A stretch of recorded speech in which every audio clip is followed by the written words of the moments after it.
Hello students, welcome back to the Scholars Mantra.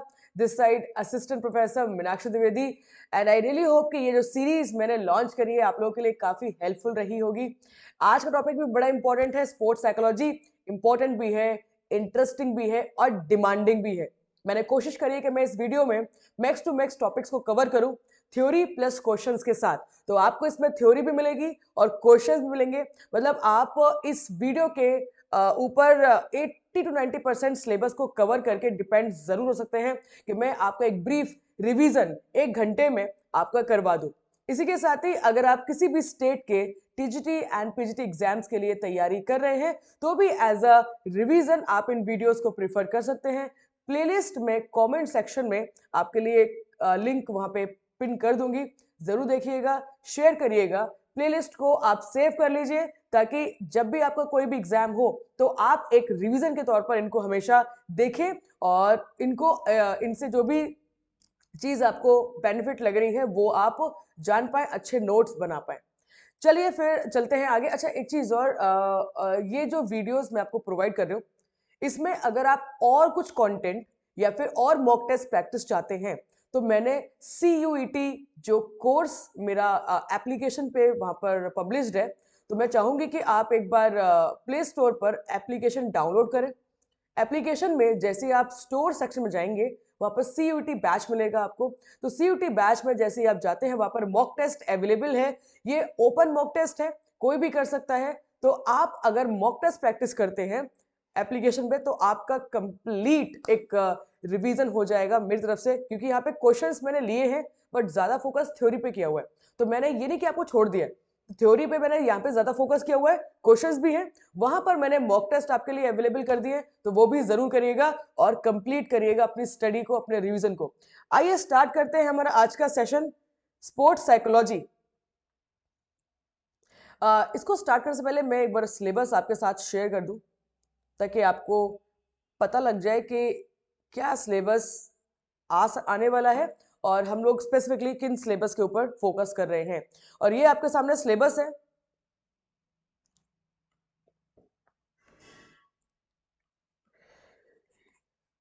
ये सब चीजें जो यहाँ पर आपके सामने लिखी हुई हैं, physical unity of human organism, laws of learning and their application, theories of play, learning stages, motor skill learning, learning curve, transfer of training, sports psychology theories, personality, concept of motivation, stress, anxiety, leadership and group cohesion. ये देखने में topic इतना सा है but ये है बहुत सारा। तो मैंने कोशिश किया है कि मैं ये सारा टॉपिक को आपको ब्रीफली करके एक बार रिवीजन करवा दूं।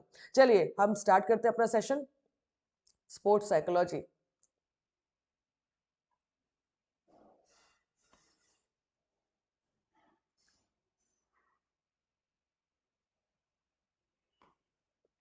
ओके, सो जब हम लोग साइकोलॉजी की डेफिनेशन की बात करते हैं तो यहाँ पे लिखा हुआ है, psychology is the study of human behaviour and mind, which means आप किसी भी कंडीशन में होते हैं, वो कंडीशन आपके लिए फेवरेबल हो या आपके अगेंस्ट हो, आप उस कंडीशन को कैसे समझते हैं विद योर माइंड और उस सिचुएशन के अकॉर्डिंग कैसा रिएक्शन देते हैं, दैट इज योर बिहेवियर। तो इसी को स्टडी करते हैं साइकोलॉजी में।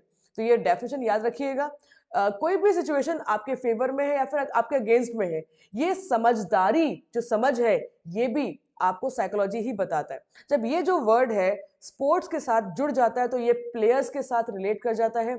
जब प्लेयर्स compete करते हैं या प्रैक्टिस करते हैं किसी कंपटीशन की तो उनके सामने भी बड़ी सारी डिफिकल्ट सिचुएशंस आती है, फिजिकल, साइकोलॉजिकल, इमोशनल। तो ये जितना भी स्ट्रेसफुल सिचुएशन होती है तो इस सिचुएशन को कैसे समझा जाए, कैसा परसीव किया जाए और इसके अकॉर्डिंग कैसा रिएक्शन दिया जाए, तो ये सब चीजें स्पोर्ट्स साइकोलॉजी में सिखाई जाती हैं। सक्सेस और फेलियर के बीच में स्पोर्ट्स साइकोलॉजी बहुत बड़ा रोल प्ले करती है ताकि आप सिचुएशन को समझ के उसके अकॉर्डिंग रिएक्शन दे पाए।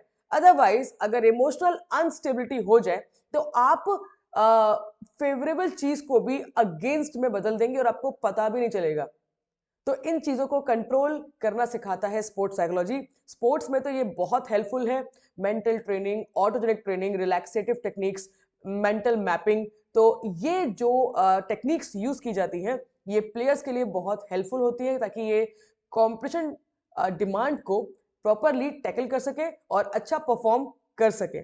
यहाँ पर motivation, personality, team cohesion, individual behaviour, leadership, ये जितने भी फैक्टर्स हैं जो स्पोर्ट्स में इंपॉर्टेंट हैं, इन सब चीज़ों को जो है वो स्पोर्ट्स साइकोलॉजी में स्टडी किया जाता है ताकि एक सही चीज को समझा जाए और उसके अकॉर्डिंग एक्शन किया जाए ताकि परफॉर्मेंस इंप्रूव हो सके। तो ये डेफिनेशन आई रियली होप कि आपको समझ में आ गई होगी। इसी के साथ ही जब आप आगे बढ़ते हैं लर्निंग को लेके, तो लर्निंग एंड इट्स थ्योरीज। अब लर्निंग क्या होता है? लर्निंग किसी भी नई चीज को समझना, सीखना, जो कि कॉम्प्लेक्स प्रोसेस तो है क्योंकि लर्निंग के लिए बड़े सारे फैक्टर्स जरूरी हैं। ये ऐसा इतना इजी नहीं है कि आपको किसी ने सिखाया और आपने सीख लिया, नहीं। आपको किसी ने सिखाया, किसी ने बताया, पहले आप उसको परसीव करेंगे। पहले परसेप्शन क्या होता है, मैं ये इस शब्द के ऊपर ज्यादा जोर दूंगी क्योंकि ये जो शब्द है ना, ये शब्द बार बार आपके किताबों में भी आपने देखा होगा, बार बार आपके सामने आता है। परसेप्शन क्या होता है? तो परसेप्शन का मतलब होता है कि जब आप अपने सेंस ऑर्गन्स के थ्रू कोई भी इंफॉर्मेशन को रिसीव करते हैं, चाहे आप कोई इंफॉर्मेशन देख रहे हैं या सुन रहे हैं या समझ रहे हैं या फील कर रहे हैं, कोई भी इंफॉर्मेशन जो आपके सेंस ऑर्गन्स के थ्रू आपके अंदर जा रही है और ये इंफॉर्मेशन सेंसरी नर्व्स के द्वारा जब आपके ब्रेन में जाती है तो एक इमेज तैयार करती है और उस इमेज को आप कैसे इंटरप्रिटेट कर रहे हैं, कैसे समझ रहे हैं, इस पूरे प्रोसेस को कहा जाता है परसेप्शन। तो जितना अच्छा आपका परसेप्शन होगा उतना चीजें आप इजीली कर पाएंगे, समझ पाएंगे और याद भी रख पाएंगे। तो दिस इज वेरी इंपॉर्टेंट कि सही परसेप्शन के बाद ही आप सही एक्शन ले पाते हैं। तो इसकी प्रैक्टिस करने से आप ये चीज अच्छा कर सकते हैं, बढ़िया कर सकते हैं। ये स्टूडेंट्स के लिए इंपॉर्टेंट है। आप एक ही चीज को बार बार पढ़ते हैं लेकिन याद नहीं होता क्योंकि आप उस चीज का इमेज तैयार नहीं कर पा रहे अपने माइंड में। अगर वो चीज का इमेज बन जाए, दैट इज वाई जब बच्चों को पढ़ाया जाता है या फिर किसी को भी सिखाते हैं तो ट्राई करते हैं कि डायग्राम में सिखाते हैं, ट्राई करते हैं कि स्ट्रक्चर में सिखाते हैं, क्योंकि स्ट्रक्चर और डायग्राम ज्यादा देर तक आपके दिमाग में रह पाते हैं, एक इमेज बन पाती है। किसी भी चीज को देखा और आपके दिमाग में इमेज बन जाती है और आप उस चीज को इजीली रिकॉल कर पाते हैं। तो that is the most important factor of perception. तो लर्निंग आपके परसेप्शन के ऊपर डिपेंड करता है और आपका परसेप्शन आपके बिहेवियर के ऊपर डिपेंड करता है कि आप उसको किस तरीके से परसीव कर रहे हैं, कितना आपके लिए इंपॉर्टेंट है, कितना आपके लिए इंपॉर्टेंट नहीं है। ये प्रोसेस है जिसमें आप एक्वायर करते हैं, आप अडाप्ट करते हैं। क्या कर रहे हैं? अडाप्ट कर रहे हैं, एक्वायर कर रहे हैं, अडाप्ट कर रहे हैं न्यू अंडरस्टैंडिंग को। जो नई चीजें हैं उसको जब आप देखते हैं, समझते हैं, सीखते हैं, उसे कहा जाता है लर्निंग, जो डिपेंड करता है आपकी नॉलेज पर, डिपेंड करते हैं आपके बिहेवियर पर, स्किल्स पर, वैल्यूज पर। और देखिए कि आपको इन सब का कितना मीनिंग पता है। मैं जो भी चीजें आपको पढ़ा रही हूँ एज अ रिवीजन, आप खुद भी देखिए कि आपको इनमें से कितना कुछ पता है, कितना कुछ आपने पढ़ लिया है, ताकि यहाँ पर आप उस चीज को रिवाइज कर पा रहे हैं। Knowledge, behaviour, skills, values, attitude and preferences. Laws of learning में जो एडवर्ड ली थॉर्नडाइक है, तो 20th सेंचुरी में इन्होंने बताया भाई there are 3 laws of learning. अगर आपको लर्न करना है तो लर्निंग के लिए जो मोस्ट इंपॉर्टेंट जो फैक्टर्स हैं उनके बिना लर्निंग पॉसिबल नहीं है। और अगर सीक्वेंस की बात करें तो सीक्वेंस कुछ इस तरीके से है। पहला लॉ ऑफ रेडीनेस, दूसरा लॉ ऑफ एक्सरसाइज और तीसरा लॉ ऑफ इफेक्ट।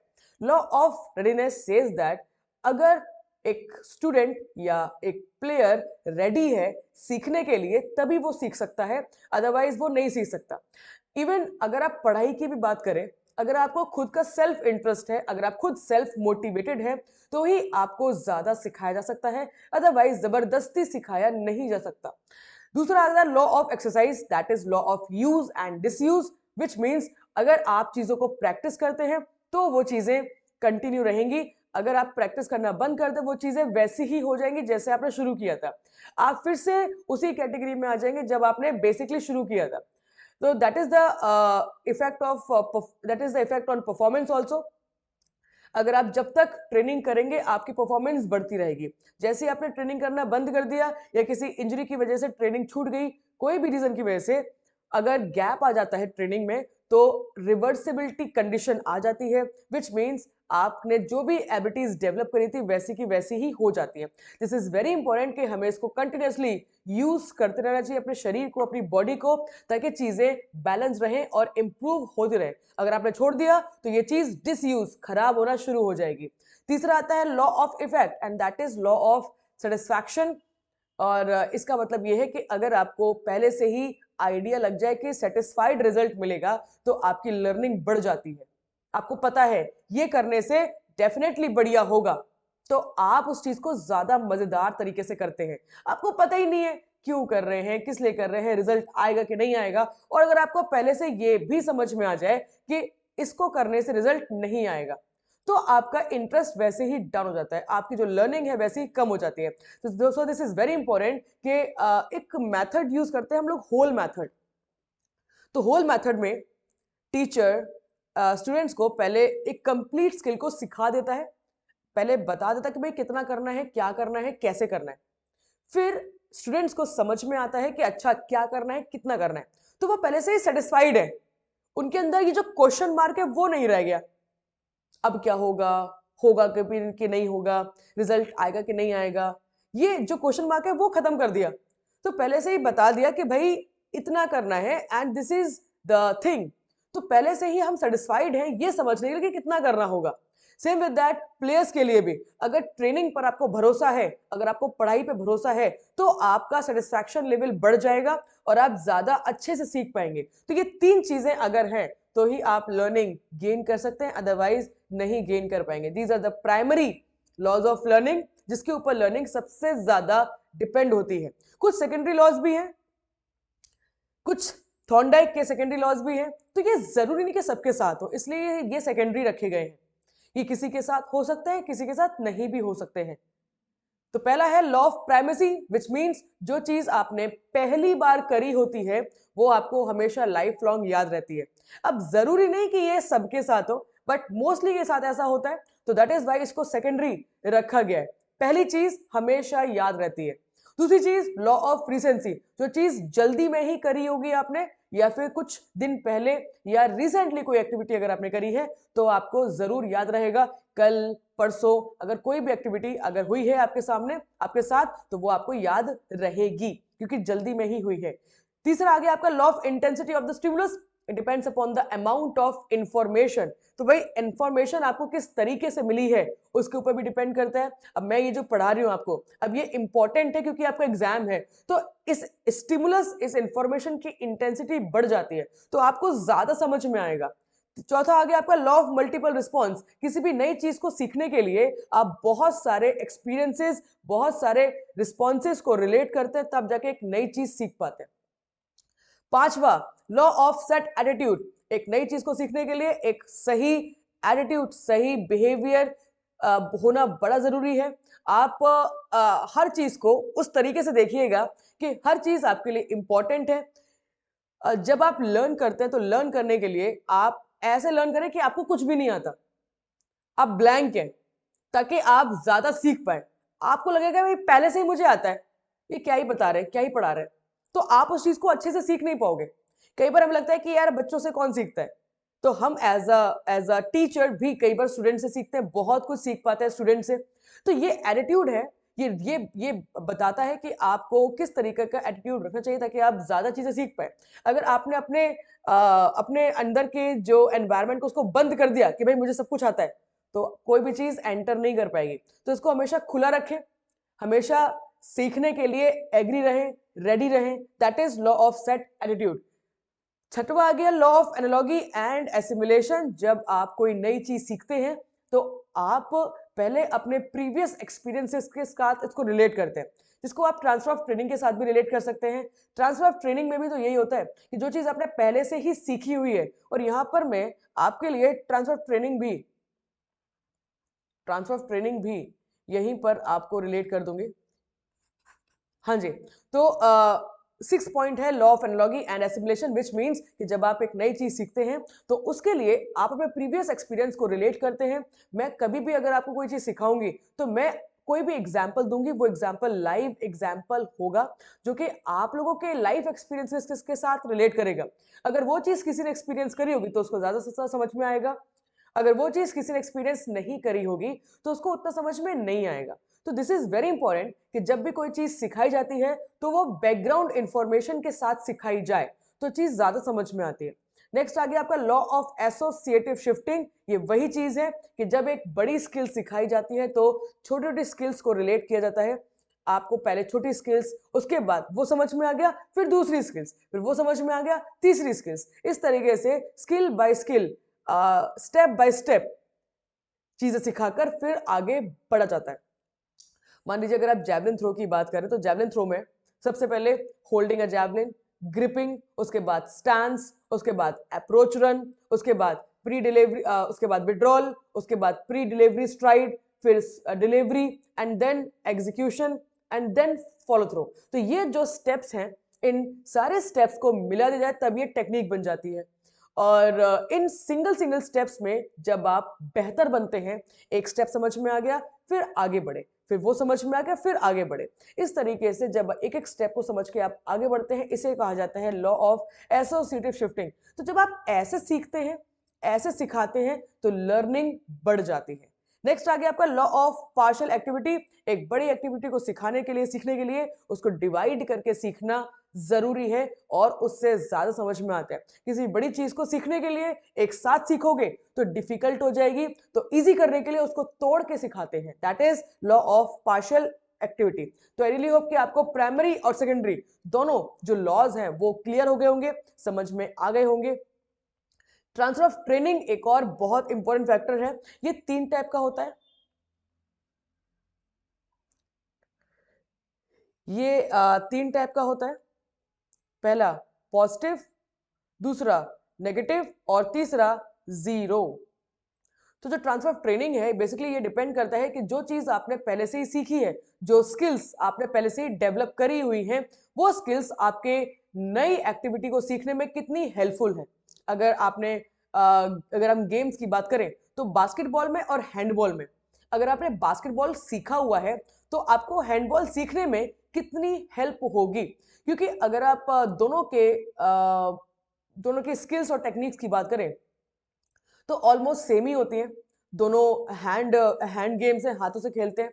दोनों में ड्रिबलिंग होती है, दोनों में आप बॉल को पास करते हैं, दोनों में स्पीड इंपॉर्टेंट है ना। तो ये जो भी चीजें हैं वो रिलेट करती है कि जो गेम्स हैं उस गेम्स में जो स्किल्स आप यूज कर रहे हैं वो कितनी एक साथ आप रिलेट कर सकते हैं और एक स्किल दूसरे गेम में, दूसरी कंडीशन में आपके लिए कितनी हेल्पफुल है।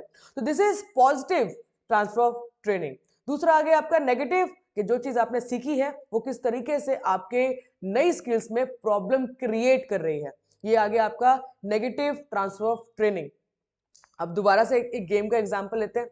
इसमें भी अगर आप देख सकते हैं तो एक एग्जांपल हो गया आपका बैडमिंटन और दूसरा हो गया लॉन टेनिस। दोनों रैकेट गेम्स हैं बट दोनों की स्किल्स काफी अलग हैं। जब आप बैडमिंटन की बात करते हो तो बैडमिंटन में हम रिस्ट यूज करते हैं, वी यूज रिस्ट। एंड जब हम लोग लॉन टेनिस की बात करते तो लॉन टेनिस में हम लोग अपनी रिस्ट को स्टेबल रखते हैं, हम अपनी रिस्ट को मूव नहीं करते। तो ये एक बहुत प्रॉब्लमेटिक कंडीशन आती है कि जिस वजह से हम जो हमारी स्किल है, सीखी हुई स्किल्स है, ये डिस्टर्ब करती है हमारी एक्टिविटी में।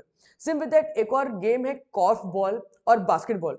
अगर आपने बास्केटबॉल खेला हुआ है तो देखने में लगता है कि कॉर्फ बॉल भी खेल लेंगे, लेकिन कॉर्फ बॉल जब खेलते हैं तो कॉर्फ बॉल बहुत ज्यादा फास्ट गेम नहीं है। और कॉर्फ बॉल में वायलेशंस और क्या बोल सकते हैं वो चीजें बहुत ज्यादा होती हैं। टच बिल्कुल भी नहीं कर सकते बास्केटबॉल में, फिर भी आप थोड़ा बहुत टच करते हैं, बट यहाँ पर कॉर्फ बॉल में बिल्कुल भी टच नहीं करते। दूसरी चीज, कॉर्फ बॉल में जो जब शूट करते हैं तो वो एक अलग प्रोसेस है। बास्केटबॉल में लेअप शॉट में शूट करते हैं, तो ये देखने में बॉल गेम है, देखने में लगता है कि बास्केटबॉल वाले खेल लेंगे, बट एक नेगेटिव ट्रांसफर ऑफ ट्रेनिंग के रूप में देखा जाता है। क्योंकि जो चीजें आपने बास्केटबॉल में सीखी हैं वो यहाँ पर प्रॉब्लम क्रिएट करती है, वो आपके परफॉर्मेंस को रोकती हैं। ये वो एग्जाम्पल समझ पा रहे हैं जो ये गेम खेल चुके हैं। तीसरा आ गया आपका जीरो ट्रांसफर। जरूरत नहीं है, जो आपने पहले से सीखा है वो किसी नई स्किल में आपके काम में आ रहा है, तो दैट इज जीरो ट्रांसफर। कोई भी मदद नहीं मिल रही है आपको, जो पहले चीज सीखी है आपने उसको नई चीज में। जैसे कि अगर आपने स्विमिंग सीखा हुआ है और स्विमिंग आपने सीखा है और आप बैडमिंटन खेल रहे हैं, कोई रिलेशनशिप नहीं है स्किल्स में। स्विमिंग एक अलग स्किल हो गई और बैडमिंटन एक अलग स्किल हो गई। तो बिल्कुल भी कोई भी यहाँ पर बेनिफिट नहीं मिल रहा है स्किल्स में। तो ये तीनों चीज आपको समझ पा रहे हैं, that is transfer of training. Okay, इसके साथ ही कुछ फैक्टर्स जो आपकी लर्निंग को अफेक्ट करते हैं। इंटेलेक्चुअल फैक्टर, अगर इंटेलिजेंट हैं दैट मीन्स आप में एबिलिटी है सही डिसीजन को सही टाइम पर लेने के लिए। अगर आप में एबिलिटी है हर चीज को सही तरीके से देखने की, that means you are intelligent, तो लर्निंग बेटर होगी। आप चीजों में कम वक्त लगाते हैं, आप कम एनर्जी में ज्यादा आउटपुट दे पाते हैं, आप चीजों को जल्दी सीख लेते हैं। ये इंटेलेक्चुअल फैक्टर्स के साइन है। नेक्स्ट आ गया लर्निंग फैक्टर्स। बहुत सारे ऐसे फैक्टर्स हैं जो आपकी लर्निंग को अफेक्ट करते हैं, जैसे कि आपका एटीट्यूड, आपका बिहेवियर, आपका एनवायरमेंट। ये बहुत सारे फैक्टर्स हैं जो कि आपकी लर्निंग को अफेक्ट करेंगे। नेक्स्ट आ गया आपका physical factor, your physical body, ये भी आपकी लर्निंग को अफेक्ट करती है। Mental factor, emotional factor and social factor.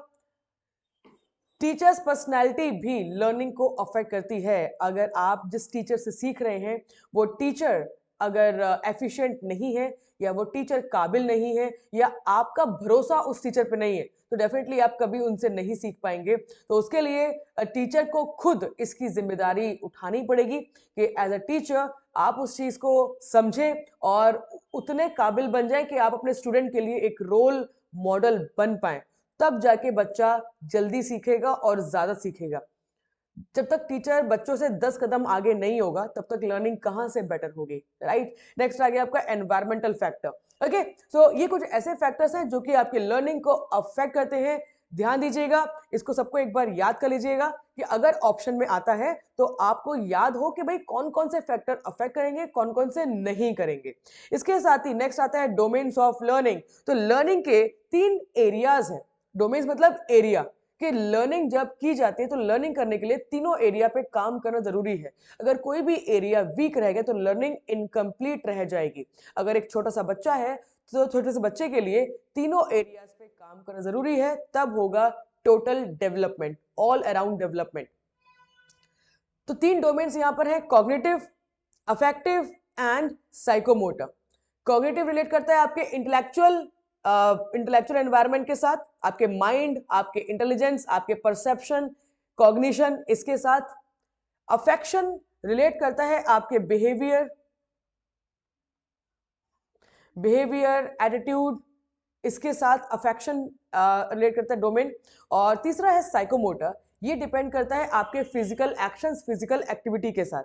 तो तीनों ही होना जरूरी है। एक बच्चे को अगर आप डेवलप करते हैं, लर्न अगर आप उसको करवाते हैं, तो उसके लिए वो बच्चा इंटेलिजेंट भी होना चाहिए, वो बच्चा एक अच्छा इंसान, एक अच्छा बिहेवियर, एक मोरल डेवलपमेंट भी उसमें होना चाहिए। तीसरा, वो एक्शंस भी करना उसको आना चाहिए कि किस तरीके से करते हैं, क्या चीज को कैसे परफॉर्म करना होता है। तो जब ये तीनों चीजें समझ में आ जाए तो समझिएगा कि लर्निंग कंप्लीट हो चुकी है। तो यहाँ पर ये जो 3 डोमेन्स हैं ये यहाँ पर दिए गए हैं, कॉग्निटिव, अफेक्टिव एंड साइकोमोटर। जो कॉग्निटिव डोमेन है ये सीक्वेंस दिया हुआ है, और अफेक्टिव का भी ये सीक्वेंस दिया हुआ है। और ये पिरामिड में क्यों है? पिरामिड ये बताता है, ये एक हायरार्की है, ये बताता है कि सबसे पहले जो बेसिक चीजें हैं वो क्या हैं, उसके बाद जैसे जैसे आप ऊपर जाएंगे तो ये चीजें स्पेसिफिक स्पेसिफिक स्पेसिफिक होती जाएंगी। तो सबसे बेसिक चीज जो सबसे बेसिक है और सबसे पहले डेवलप होती है वो सबसे नीचे दी गई है। तो यहाँ पे है knowledge, comprehension, application, analysis, synthesis and evaluation. Knowledge का मतलब हो गया कि इंफॉर्मेशन की बात की जाए, कितनी इंफॉर्मेशन आपको है। कॉम्प्रिहेंशन, उस इंफॉर्मेशन को कैसे आप समझ पा रहे हैं। कॉम्प्रिहेंशन, उस इंफॉर्मेशन को समझने के बाद कैसे अप्लाई कर पा रहे हैं। एप्लीकेशन, उसके बाद उसको डीप डीप एनालाइज या फिर डीप उसको डीपली उस चीज को स्टडी कर पा रहे हैं। एनालाइजेशन, डीपली स्टडी करने के बाद उसको फिर एक साथ इकट्ठा करके फिर स्टडी कर पा रहे हैं एज अ होल। सिंथेसिस, और उस चीज में समझ पा रहे हैं क्या बेटर है, क्या वर्स्ट है, क्यों नहीं हुआ, क्या हुआ, हर चीज को डिटेल में इवेलुएट कर पा रहे हैं। तो ये जो स्टेप्स हैं सीक्वेंस में, इन स्टेप्स, जब आप ये स्टेप्स कंप्लीट कर लेते हैं फिर आपका कॉग्निटिव डेवलपमेंट हो जाता है, आप कॉग्निटिवली लर्न कर पाते हैं चीजों को। अफेक्टिव में रिसीविंग, रिस्पॉन्डिंग, पहले आप इंफॉर्मेशन को रिसीव करेंगे, रिसीव करना सीखते हैं, फिर उसको रिस्पॉन्ड करना सीखते हैं, उसके बाद उसको वैल्यू देना जरूरी है एज अ पर्सन। अगर आप में अफेक्टिव डोमेन आपको इंप्रूव करना है तो आपके लिए values, moral values, human values बड़ी ज्यादा इंपॉर्टेंट है। उसके बाद ऑर्गेनाइजेशन एंड देन कैरेक्टराइजेशन। तो ये 5 चीजें आपके लिए बहुत जरूरी हो जाती है डेवलप करना अफेक्टिव डोमेन को इंक्रीज करने के लिए। फिर आता है साइकोमोटर। ये साइकोमोटर के स्टेप्स यहाँ पे लिखे हुए। साइकोमोटर के भी 2 स्टेप्स हैं, मैं आपको ये रिकमेंड करूंगी। तो एक तो ये स्टेप्स यहाँ पर लिखे हुए हैं, एक और स्टेप्स हैं तो वो भी आप जाके जरूर देखिएगा, आपको ऑनलाइन गूगल इमेजेस में मिल जाएगा साइकोमोटर स्टेप्स। तो ये स्टेप्स भी हैं और दूसरे एक और स्टेप्स हैं ताकि आप दोनों ही कवर कर पाए। जैसे कि मैं यहाँ पर आपको बता रही हूँ कि ये जो कॉग्निटिव डोमेन है ये अपडेट हुआ 1956 में। बेंजामिन ब्लूम ने इंट्रोड्यूस किए 3 डोमेन्स ऑफ लर्निंग। तो 1956 के बाद 2001 में इसको फिर अपडेट किया गया और अपडेट करने में जो कॉग्निटिव डेवलपमेंट है वो कुछ इस तरीके से है। अगर ये आया तो ये भी आपको सीक्वेंस समझ में आ रहा है, अगर ये सीक्वेंस एग्जाम में आया तो ये भी आपको समझ में आ रहा है। Remember, understanding, apply, analysis, evaluation and last में आगे क्रिएट। तो अगर एग्जाम में ये भी आता है कि जब ये अपडेट हुआ तो कौन सा स्टेप हटा के कौन सा ऐड किया गया, तो कौन सा स्टेप हटाया गया, सिंथेसिस हटाया गया। तो भाई यहाँ पे सिंथेसिस था, इसे हटा दिया गया है और इसकी जगह क्रिएट कर दिया गया है और इवैल्यूएशन जो ऊपर था वो सेकंड नंबर पे आ गया है। तो सबसे ज्यादा इंपॉर्टेंट और सबसे ज्यादा डिफिकल्ट क्या है? क्रिएटिविटी, क्रिएटिव बनना। तो ये क्रिएटिव बनने के लिए ये सारे स्टेप्स अगर आप फुलफिल कर लेंगे तो आप क्रिएटिव भी बन जाएंगे। ठीक है, तो ये भी आप याद रखिएगा। इसके साथ हम बात करेंगे लर्निंग कर्व की। और जैसे हम जो चीज सीख रहे हैं, इस सीखी हुई चीज को अगर आपको एक ग्राफ में डिस्क्राइब करना है कि आप जान पाए कि कितना ग्रोथ हो रहा है, किस तरीके से ग्रोथ हो रहा है, कितनी फास्ट ग्रोथ हो रहा है, कितनी स्लो ग्रोथ हो रहा है, या ग्रोथ हो रहा है या नहीं भी हो रहा है, तो इन सब चीजों को हम स्टडी करते हैं लर्निंग कर्व में, which was created by German psychologist Hermann Ebbinghaus in the year 1885। और इन्होंने इसका नाम दिया लर्निंग कर्व। 20th सेंचुरी की बात की जा रही है। ये मेनली 3 टाइप का होता है लर्निंग कर्व। पहला कर्व आ गया आपका कॉन्वेक्स कर्व, एंड आप कॉन्वेक्स कर्व का शेप देख पा रहे हैं। कॉन्वेक्स कर्व का जो शेप है इसका मतलब है कि स्टार्टिंग में तो परफॉर्मेंस बहुत फास्ट इंप्रूव हुई, पर जैसे जैसे टाइमिंग बढ़ रहा है वैसे वैसे परफॉर्मेंस डाउन होती चली जा रही है। शुरुआत में तो परफॉर्मेंस एकदम से डाउन हुई, एंड ये स्पेसिफिकली जो बिगनर्स होते हैं उनमें ज्यादा देखा जाता है। जो बिगनर्स होते हैं उनमें जो लर्निंग है वो एकदम से फास्ट होती है, फिर जैसे ही ओवरलोडिंग होता है तो ओवरलोडिंग के बाद परफॉर्मेंस कम कम कम हो जाती है। तो ये जो परफॉर्मेंस कम हो रही है this is for temporary purpose, जैसे ही बॉडी रिकवर कर लेगी तुरंत परफॉर्मेंस बढ़ जाएगी। तो ये ट्रेनिंग के ऊपर डिपेंड करता है। तो ये कॉन्वेक्स कर्व है कि स्टार्टिंग में तो लर्निंग फास्ट है, फिर लर्निंग स्लो हो गई है। दूसरा आ गया कॉनकेव कर्व। कॉनकेव कर्व उल्टा होता है, इसमें यह बताते हैं कि भाई स्टार्टिंग में आपकी लर्निंग स्लो है, फिर लर्निंग एकदम से फास्ट हो गई, और जब लर्निंग फास्ट हो गई इसे कहा जाता है स्टीप एसिलरेशन। स्टीप एसिलरेशन कि स्टार्टिंग में आपकी लर्निंग स्लो थी, उसके बाद लर्निंग फास्ट हो गई है, स्टीप एसिलरेशन। ओके, इसके बाद एक और कर्व है convex concavo convex curve, and इसको एस शेप कर्व भी कहा जाता है। और ये क्लियरली आप इसको देख पा रहे हैं, समझ पा रहे हैं कि स्टार्टिंग में तो परफॉर्मेंस डाउन है, लर्निंग डाउन है, फिर जैसे जैसे आप प्रैक्टिस करेंगे टाइमिंग आगे बढ़ेगा, फिर एकदम से परफॉर्मेंस इंप्रूव हुआ, and that is steep acceleration, that is steep acceleration.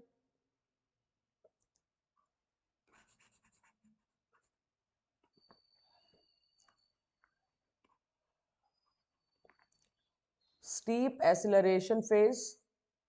उसके बाद एक ऐसा पॉइंट आएगा जिसमें आप प्रोफिशिएंट हैं, that is proficiency, stage of proficiency. उसके बाद फिर परफॉर्मेंस डाउन भी हो जाती है, दैट इज प्लेट्यू। ओके, तो पहले परफॉर्मेंस आपकी डाउन है, फिर एकदम से परफॉर्मेंस बढ़ी।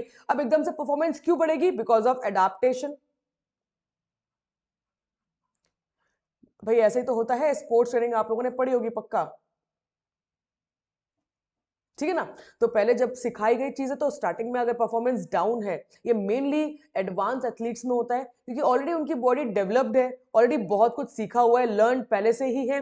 अब कोई भी नई चीज सिखाई जाएगी तो ज्यादा जो ग्रोथ रेट है वो इतना देखने को नहीं मिलता, बट जैसे ही वो चीजें कंटिन्यू रहती हैं तो फिर से एडाप्टेशन के बाद मेनली ये बिगनर्स में भी होता है।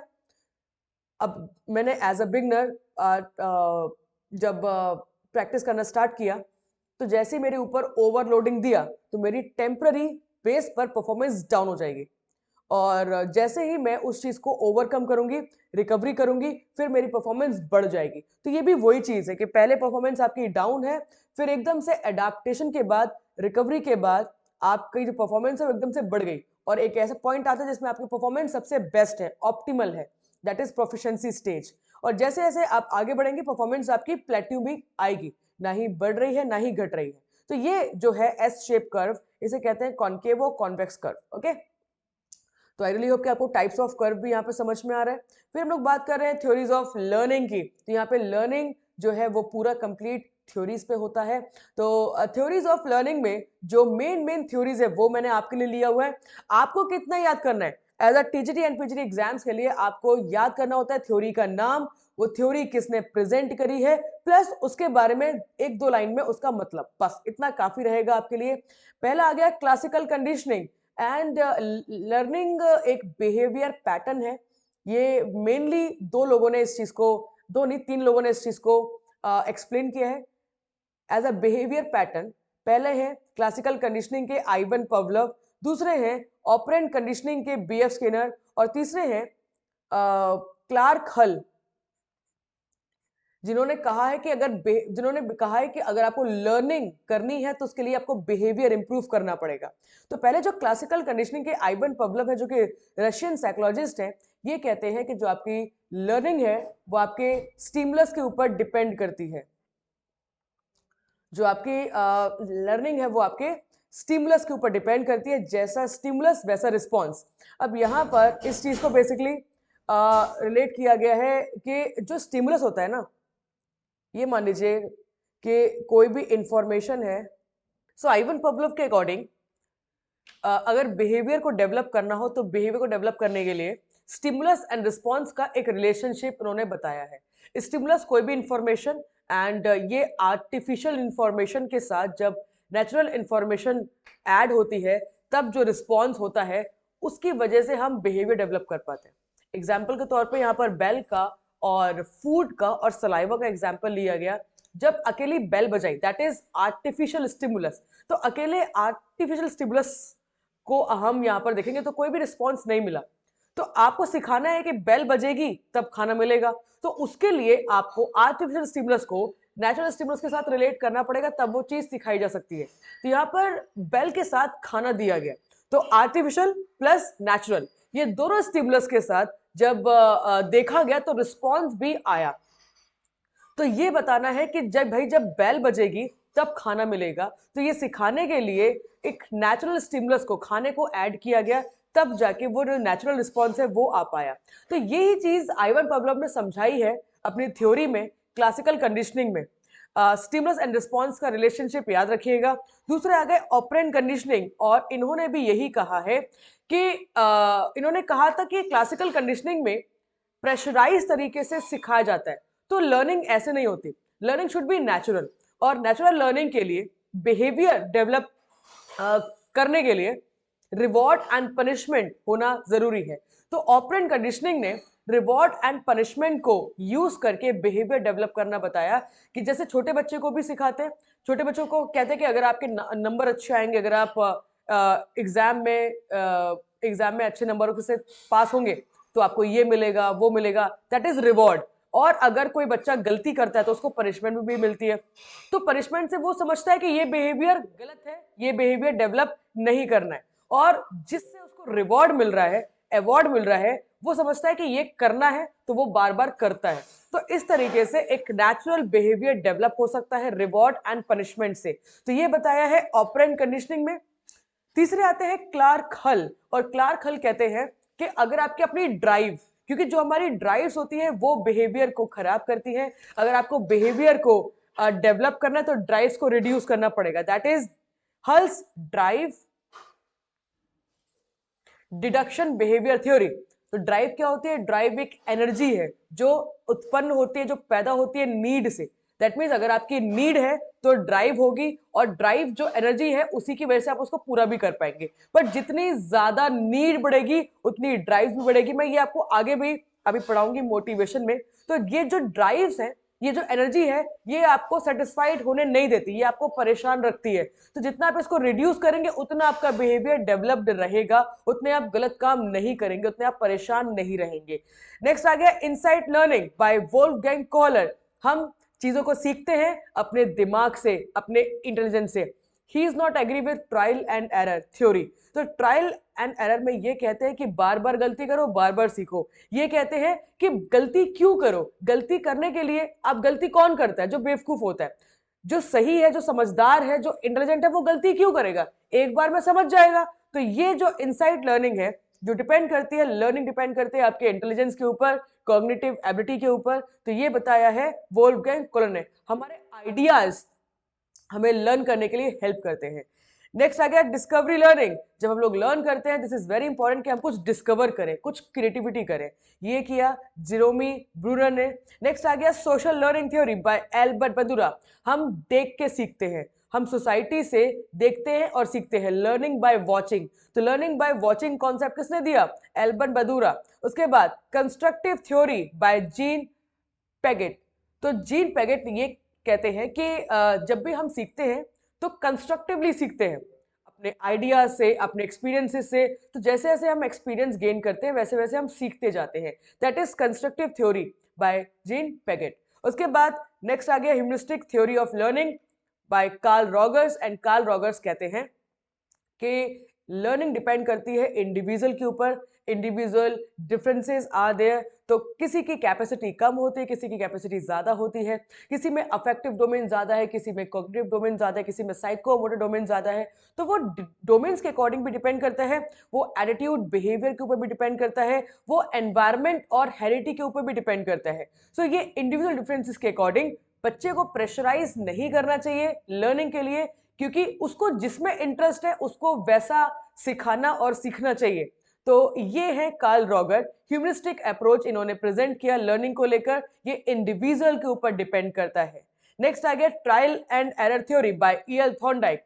ये कहते हैं कि सीखने के लिए मिस्टेक होती है, फिर सीखते हैं, फिर मिस्टेक होती है, फिर प्रैक्टिस करते हैं, फिर सीखते हैं। तो ट्रायल एंड एरर, गलती करके सीखते हैं, इस थ्योरी को दिया है ईएल थॉर्नडाइक ने। और नेक्स्ट है contiguity theory by Edwin Guthrie. And ये भी आइवन पब्लिक के साथ पूरे एग्री हैं। ये भी कहते हैं कि स्टिमुलस और रिस्पॉन्स के अकॉर्डिंग ही डेवलपमेंट होता है, लर्निंग होता है। He is not agree with reward and punishment, he is agree with Ivan Pavlov as stimulus response theory. तो ये 10 जो मेन थ्योरीज हैं मेरे अकॉर्डिंग आपके लिए काफी रहेंगी एग्जाम के लिए। नेक्स्ट आ गया आपका motor skills. And motor skills में आप ये डेफिनेशन जरूर एक बार देखिएगा। मोटर स्किल्स और मोटर परफॉर्मेंस और मोटर लर्निंग में क्या डिफरेंस होता है? जब आप मोटर स्किल्स की बात करें, मोटर का मतलब होता है एक muscular action, muscular activity, that is motor. Skills मतलब उस एक्टिविटी को कर पाना। तो आपकी एक लर्नड एबिलिटी कि आप किसी भी मस्कुलर मूवमेंट को कर पा रहे हैं, कितने अच्छे से कर पा रहे हैं, उसे कहा जाता है मोटर स्किल्स। और जब भी आप कोई ट्रेनिंग करते हैं या फिर किसी भी नई एक्टिविटी को सीखते हैं, किसी भी नई टेक्निक को सीखते हैं, तो उसके लिए आपकी मोटर स्किल्स अच्छी होना जरूरी है। क्या मतलब इसका?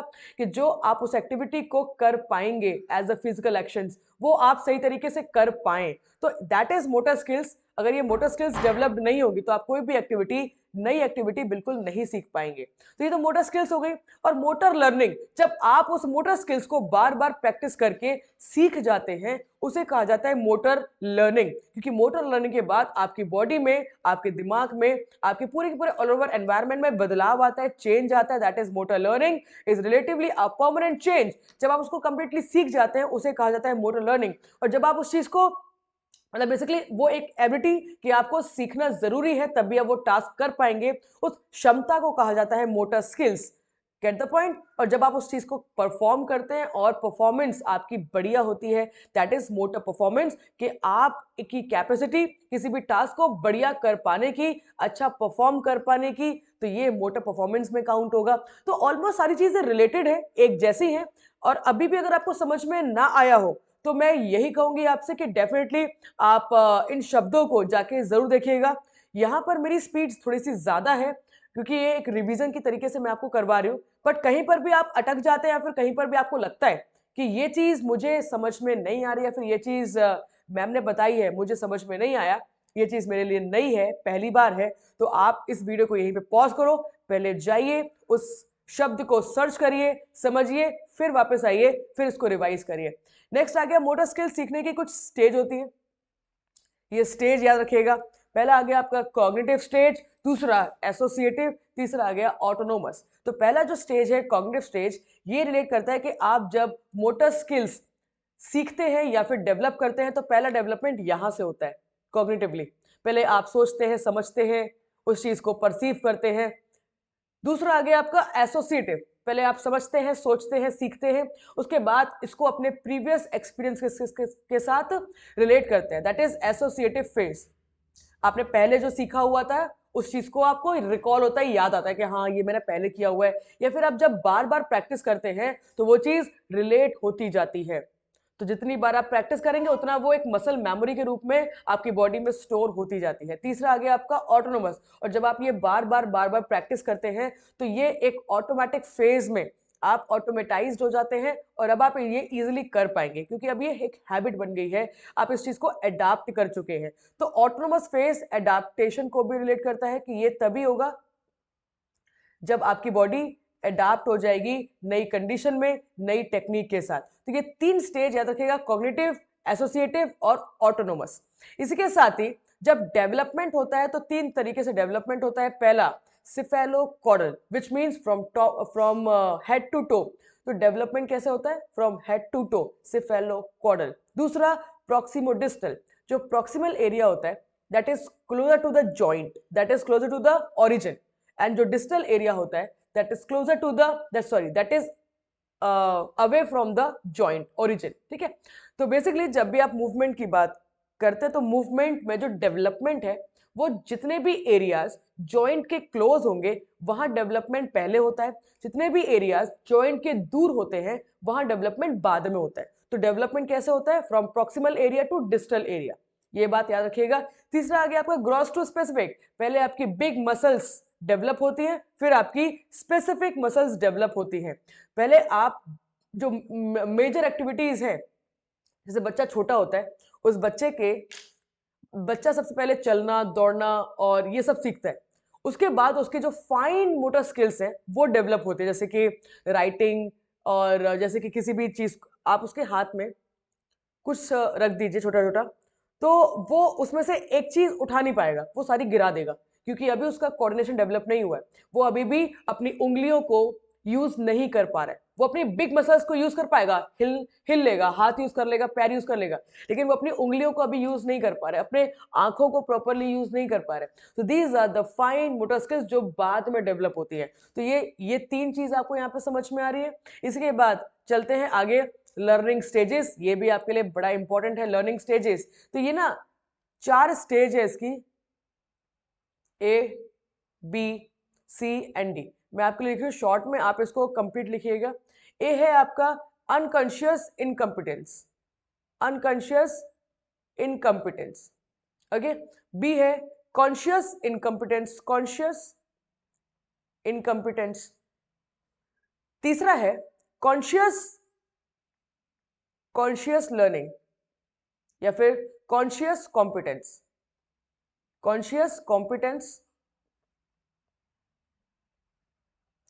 और चौथा है अनकॉन्शियस कॉम्पिटेंस। अनकॉन्शियस कॉम्पिटेंस, तो ये देख के आपको थोड़ा बहुत समझ में आ रहा होगा कि जब आप लर्न करते हैं तो लर्निंग की कुछ स्टेजेस होती हैं। तो ये चार स्टेजेस मैंने ऊपर भी आपको बताया, that is for motor skills development, and ये भी स्टेज है। पहला आप इग्नोर करते हैं, आपको नहीं समझना, नहीं याद करना, नहीं, क्योंकि अभी इंटरेस्ट नहीं जागा है। दैट इज अनकॉन्शियस इनकम्पिटेंस, मतलब अभी भी आप कंफर्टेबल हैं जैसे हैं, आपको कुछ डेवलप नहीं करना, कोई इंटरेस्ट नहीं है आपको, दैट इज दैट कंडीशन, पहला। दूसरा कंडीशन आ गया, अब आपको समझ में आ रहा है कि नहीं यार जरूरी तो है। जैसे कि कई बार हम लोग अपना फील्ड का एग्जाम्पल ले लेते हैं, बीपी एड में, एमपी एड में दिल खोल के मस्ती किया, दिल खोल के एंजॉय किया, पढ़ाई बिल्कुल नहीं किया, और अब समझ में आ रहा है, क्योंकि हम किस फेज में थे, अनकॉन्शियस इनकम्पिटेंस फेज में थे। उस टाइम पे हमें जरूरत ही नहीं थी, पढ़ाई भी करनी होगी क्या, एग्जाम में एग्जाम क्लियर करने होंगे क्या, ये पता ही नहीं था। उसके बाद जैसे ही अब आपको अवेयरनेस हुई है, now you are ready to learn. अब ये लर्निंग का दूसरा स्टेज है, that is conscious incompetence. But अभी भी आप अवेयर तो हैं, बट अभी भी तैयार नहीं है। लर्निंग के लिए बहुत सारे फैक्टर्स की जरूरत पड़ती है, वो अभी आपके पास नहीं है, बट अभी आप तैयार हैं, that is second stage. Third stage आती है आपकी conscious confidence, that means now you are confident, and slowly slowly जब आप चीजों को प्रैक्टिस करते हैं तो ये कॉन्फिडेंस बढ़ता है। ये दूसरी स्टेज है, क्योंकि अब आपने करना शुरू कर दिया है, करने से कॉन्फिडेंस बढ़ेगा, और अब आपको एबिलिटी डेवलप हो रही है धीरे धीरे, मोटर स्किल्स डेवलप हो रही है आपके अंदर धीरे धीरे, तो आप वो चीज कर पा रहे हैं। तीसरी स्टेज, जब इस चीज को आप बार बार करते रहते हैं, एडाप्टेशन होता है, and now you are master in that skill. अब आप उस चीज को बहुत अच्छे से कर पाएंगे, तो इसे कहा जाता है कॉन्शियस कॉम्पिटेंस। तो ये चार, सॉरी, अनकॉन्शियस कॉम्पिटेंस, तो ये जो चार स्टेजेस हैं, इसको अच्छे से एक बार देख लीजिएगा। सीक्वेंस मैंने आपके सामने यहाँ पर लिख दिया है। इसके बाद कुछ क्वेश्चंस कर लेते हैं। पहला क्वेश्चन आपके सामने है, learning are made up of which three domains. तो लर्निंग किन तीन डोमेन्स के ऊपर डिपेंड करती है। तो यहाँ पर अगर आप देखेंगे तो आपको समझ में आएगा, और मैं चाहूंगी कि आप जब इन क्वेश्चंस को मेरे साथ सॉल्व करें तो आप मेरे वीडियो को पॉज करें, फिर देखें, समझें, फिर सवाल का जवाब दें। तो यहाँ पर इसका सही जवाब होता है बी। तो there are three domains of learning, cognitive, affective and psychomotor. वहीं पर अगर आप सेकंड क्वेश्चन की बात कर रहे हैं, तो सेकंड क्वेश्चन यहां पर क्या रिलेट कर रहा है, the cognitive reason of plateau in motor learning. जब आप एक नई चीज को सीखते हैं, जब आप एक्शंस को लर्न करते हैं, तो प्लेट्यू के लिए, या फिर नहीं बढ़ पा रहे, नहीं सीख पा रहे, तो उसका रीजन क्या होगा। कॉग्निटिव रीजन पूछा हुआ है यहाँ पे, एंड यहाँ पर क्रोनिक इंजरी ये फिजिकल रीजन है, ओवरलोडिंग ये फिजिकल रीजन है, चेंज ऑफ टीचिंग मेथड ये एक टीचिंग रीजन है, एक टीचिंग मेथड रीजन है, लैक ऑफ कंसंट्रेशन ये एक रीजन है जो आपके कॉग्निशन को रिलेट करता है, लैक ऑफ कंसंट्रेशन। तो यहाँ पे करेक्ट आंसर इसका हो जाता है ए। ओके, इसी के साथ ही थर्ड क्वेश्चन नंबर ये है, कुछ डेफिनेशन पूछा हुआ है, ये क्या है, the rate of progression in learning slower. तो जो सीखने की जो स्पीड है वो कम हो गई है, और अब इंप्रूवमेंट नहीं हो पा रही है, इंप्रूवमेंट अब इम्पॉसिबल लग रही है। तो इसे क्या कहा जाएगा तो इसे कहा जाएगा प्लेट्यू। ये एक प्लेट्यू है, और अब यहां पर प्रोग्रेशन नहीं हो रहा है, स्पीड कम हो गई है, और अब इंप्रूवमेंट फर्दर नहीं हो पा रही है। डन, तो इसको हम लोग प्लेट्यू कहेंगे। इसके बाद चलते हैं आगे, fourth question number, Albert Bandura social learning theory. Albert Bandura के अकॉर्डिंग जो लर्निंग है वो बिहेवियर के ऊपर डिपेंड करती है। ये स्टेजेस यहां पे पूछा हुआ है, तो इस स्टेजेस में सबसे पहला आएगा अटेंशन, सी, उसके बाद रिटेंशन, उसके बाद रिप्रोडक्शन, एंड लास्ट में आ गया आपका रीइंफोर्समेंट। तो ये सेकंड ऑप्शन याद रखिएगा, दोबारा से बताती हूं, attention, retention, reproduction and reinforcement. तो ये सीक्वेंस याद रखिएगा by Albert Bandura, and these are the mediating factor, these are the mediating factors according to Albert Bandura. He says that he is agree with classical conditioning, he is agree with operant conditioning, ये कहते हैं कि ये stimulus and response एक relationship है। ये कहते हैं कि रिवॉर्ड एंड पनिशमेंट से भी हम लर्न करते हैं, ये दोनों के साथ एग्री है। बट ये कहते हैं कि एनवायरमेंट भी रिलेट करता है, मतलब आप एनवायरमेंट से भी देखते हैं, सीखते हैं, ये भी इंपॉर्टेंट है। दूसरा, स्टिमुलस और रिस्पॉन्स के बीच में कुछ मीडिएटिंग फैक्टर्स हैं, उसके बिना लर्निंग नहीं होगी। तो ये जो मीडिएटिंग फैक्टर्स है, ये वो है जो यहाँ पर लिखे हुए, याद रखिएगा। इसी के साथ ही question number 5, practice of perfection in motor skills is primarily a function of। भाई आप बार बार प्रैक्टिस करते हैं और फिर जाके परफेक्ट होते हैं, तो ये किस टाइप की थ्योरी है, फिर किस टाइप का प्रोसेस है? तो इसे कहा जाएगा ट्रायल एंड एरर प्रोसेस। बार बार सीखो और फिर परफेक्ट बनो। नेक्स्ट आ गया आपका 6 पॉइंट, नेगेटिव रीइंफोर्समेंट। देखिए, मैंने आपको पढ़ाया ऑपरेंट कंडीशनिंग में रिवॉर्ड एंड पनिशमेंट। तो रिवॉर्ड को आप रीइंफोर्समेंट कह सकते हैं, रिवॉर्ड को आप रीइंफोर्समेंट कह सकते हैं। रिवॉर्ड एंड पनिशमेंट दो टाइप के होते हैं। रिवॉर्ड भी दो टाइप का होता है, नेगेटिव एंड पॉजिटिव, और पनिशमेंट भी दो टाइप का होता है, नेगेटिव एंड पॉजिटिव। तो जो रिवॉर्ड होता है उसका बिहेवियर पर पॉजिटिव इफेक्ट होता है, और जो पनिशमेंट है वो उससे बिहेवियर पर नेगेटिव इफेक्ट होता है। दोनों बिहेवियर को इंप्रूव करने के लिए ही है, बट रिवॉर्ड चाहे नेगेटिव हो चाहे पॉजिटिव हो, ये बिहेवियर को बढ़ाने के लिए होता है, अच्छे बिहेवियर को बढ़ाने के लिए होता है। और जो पनिशमेंट है, चाहे वो नेगेटिव हो चाहे वो पॉजिटिव हो, ये बुरे बिहेवियर को रिड्यूस करने के लिए होता है, डिक्रीज करने के लिए होता है। क्लियर? तो यहाँ पे लिखा हुआ है कि नेगेटिव रीइंफोर्समेंट। तो रीइंफोर्समेंट चाहे नेगेटिव हो चाहे पॉजिटिव हो, अब ये एग्जाम्पल जरूर देखिएगा कि मैम ने बता दिया, अब इसका मतलब क्या है ये जाके जरूर देखिएगा आप लोग एक बार। तो ये यहां पर आप देखेंगे तो करेक्ट आंसर इसका होगा A, increase the rate of behaviour, क्योंकि रीइंफोर्समेंट चाहे नेगेटिव हो चाहे पॉजिटिव हो, आपके बिहेवियर को इंक्रीज करेगा ही करेगा। बट यहाँ पे अगर पनिशमेंट लिखा होता तो पनिशमेंट चाहे नेगेटिव हो चाहे पॉजिटिव हो, ये आपके बिहेवियर को रिड्यूस करेगा। कौन सा बिहेवियर? Negative behaviour. ओके, चलिए इसी के बाद हम लोग आगे बढ़ेंगे theories of personality. What the meaning of personality? Personality में अगर आप देखते तो लैटिन में इस पर्सनैलिटी के वर्ड को परसोना वर्ड के साथ रिलेट किया गया। अब परसोना का एग्जैक्टली मतलब क्या होता है? परसोना का मतलब होता है मास्क। और मास्क को किस तरीके से रिलेट कर सकते हैं आप स्पोर्ट्स के साथ? हम डेवलप करते हैं, और जैसे हम लोग डेवलप करते हैं तो बेसिकली अपने अंदर की जो कैपेसिटीज है, कैपेबिलिटीज हैं, उसे ग्रो करते हैं, डेवलप करते हैं। तो दैट इज द मास्क जो हम लोग अपनी परफॉर्मेंस के लिए पहनते हैं। एक्चुअली में जो हम लोग बाय बर्थ जो होते हैं, उसके बाद जैसे जैसे अपने आप को डेवलप करते हैं, वो एक मास्क है, वो एक पर्सनैलिटी है जो डेवलप करते हैं बेटरमेंट के लिए। जिस भी प्रोफेशन में आप होते हैं, आप उसके अकॉर्डिंग अपनी स्किल्स को डेवलप करते हैं, अपनी पर्सनैलिटी को, अपने फिजिकल स्ट्रक्चर को मॉडिफाई करते हैं, अपने लुक्स पर ध्यान देते हैं। एक डॉक्टर देखने में लग जाएगा ये डॉक्टर है, सेम हम फिजिकल वाले हैं, हमें देख के बता देगा कोई भी भाई ये फिजिकल वाले हैं, क्योंकि हमारा चलने का तरीका, हमारे बात करने का तरीका, हमारे रहने का तरीका, हमारा बिहेवियर, एवरीथिंग रिलेट करती है स्पोर्ट्स पर्सन के साथ, स्पोर्ट्स प्लेयर्स के साथ। सो ये कुछ रीजन है जिसकी वजह से हमारी जो पर्सनैलिटी है वो स्पोर्ट्स प्लेयर्स के साथ रिलेट करते हैं। तो हमें कोई भी देख के पहचान लेगा कि ये तो प्लेयर होगा। तो यही एक रीजन है कि पर्सनैलिटी हम बनाते हैं, डेवलप करते हैं उस, और जैसे जैसे आप जिस प्रोफेशन में होते हैं आपकी पर्सनैलिटी वैसी ही बनती चली जाती है ना। ये तो समझ में आ गया आपको कि पर्सनैलिटी एक मास्क है जो हम लोग डेवलपमेंट के लिए डेवलप करते हैं, ग्रोथ करने के लिए डेवलप करते हैं। अब ये पर्सनैलिटी एग्जैक्टली क्या होता है? पर्सनैलिटी वो ट्रेट्स हैं, वो कैरेक्टरिस्टिक्स है, वो नेचर है, वो बिहेवियर है, वो एटीट्यूड है जो एज अ होल इंसान को बनाते हैं। तो personality is all about you, आपके बारे में हर वो चीज, आपके एटीट्यूड, आपका बिहेवियर, आपके हैबिट्स, हैबिट्स में सब कुछ आता है, आपके पर्सनल हाइजीन, आपका लाइफस्टाइल, इन सब चीजों को जब आप रिलेट करते हैं तो ये बनती है आपकी पर्सनैलिटी, राइट? और फिजिकल स्ट्रक्चर के साथ कभी कभी हम इस चीज को रिलेट करते हैं कि वो बंदे की पर्सनैलिटी बहुत बढ़िया है, विच मीन्स हम कहते हैं कि वो दिखने में बहुत अच्छा है। तो अगर वो दिखने में बहुत अच्छा है तो ये एक उसकी पर्सनैलिटी का एक छोटा सा हिस्सा है, द फिजिकल स्ट्रक्चर। उसका फिजिकल स्ट्रक्चर बढ़िया है, विच मीन्स वो दिखने में बढ़िया है।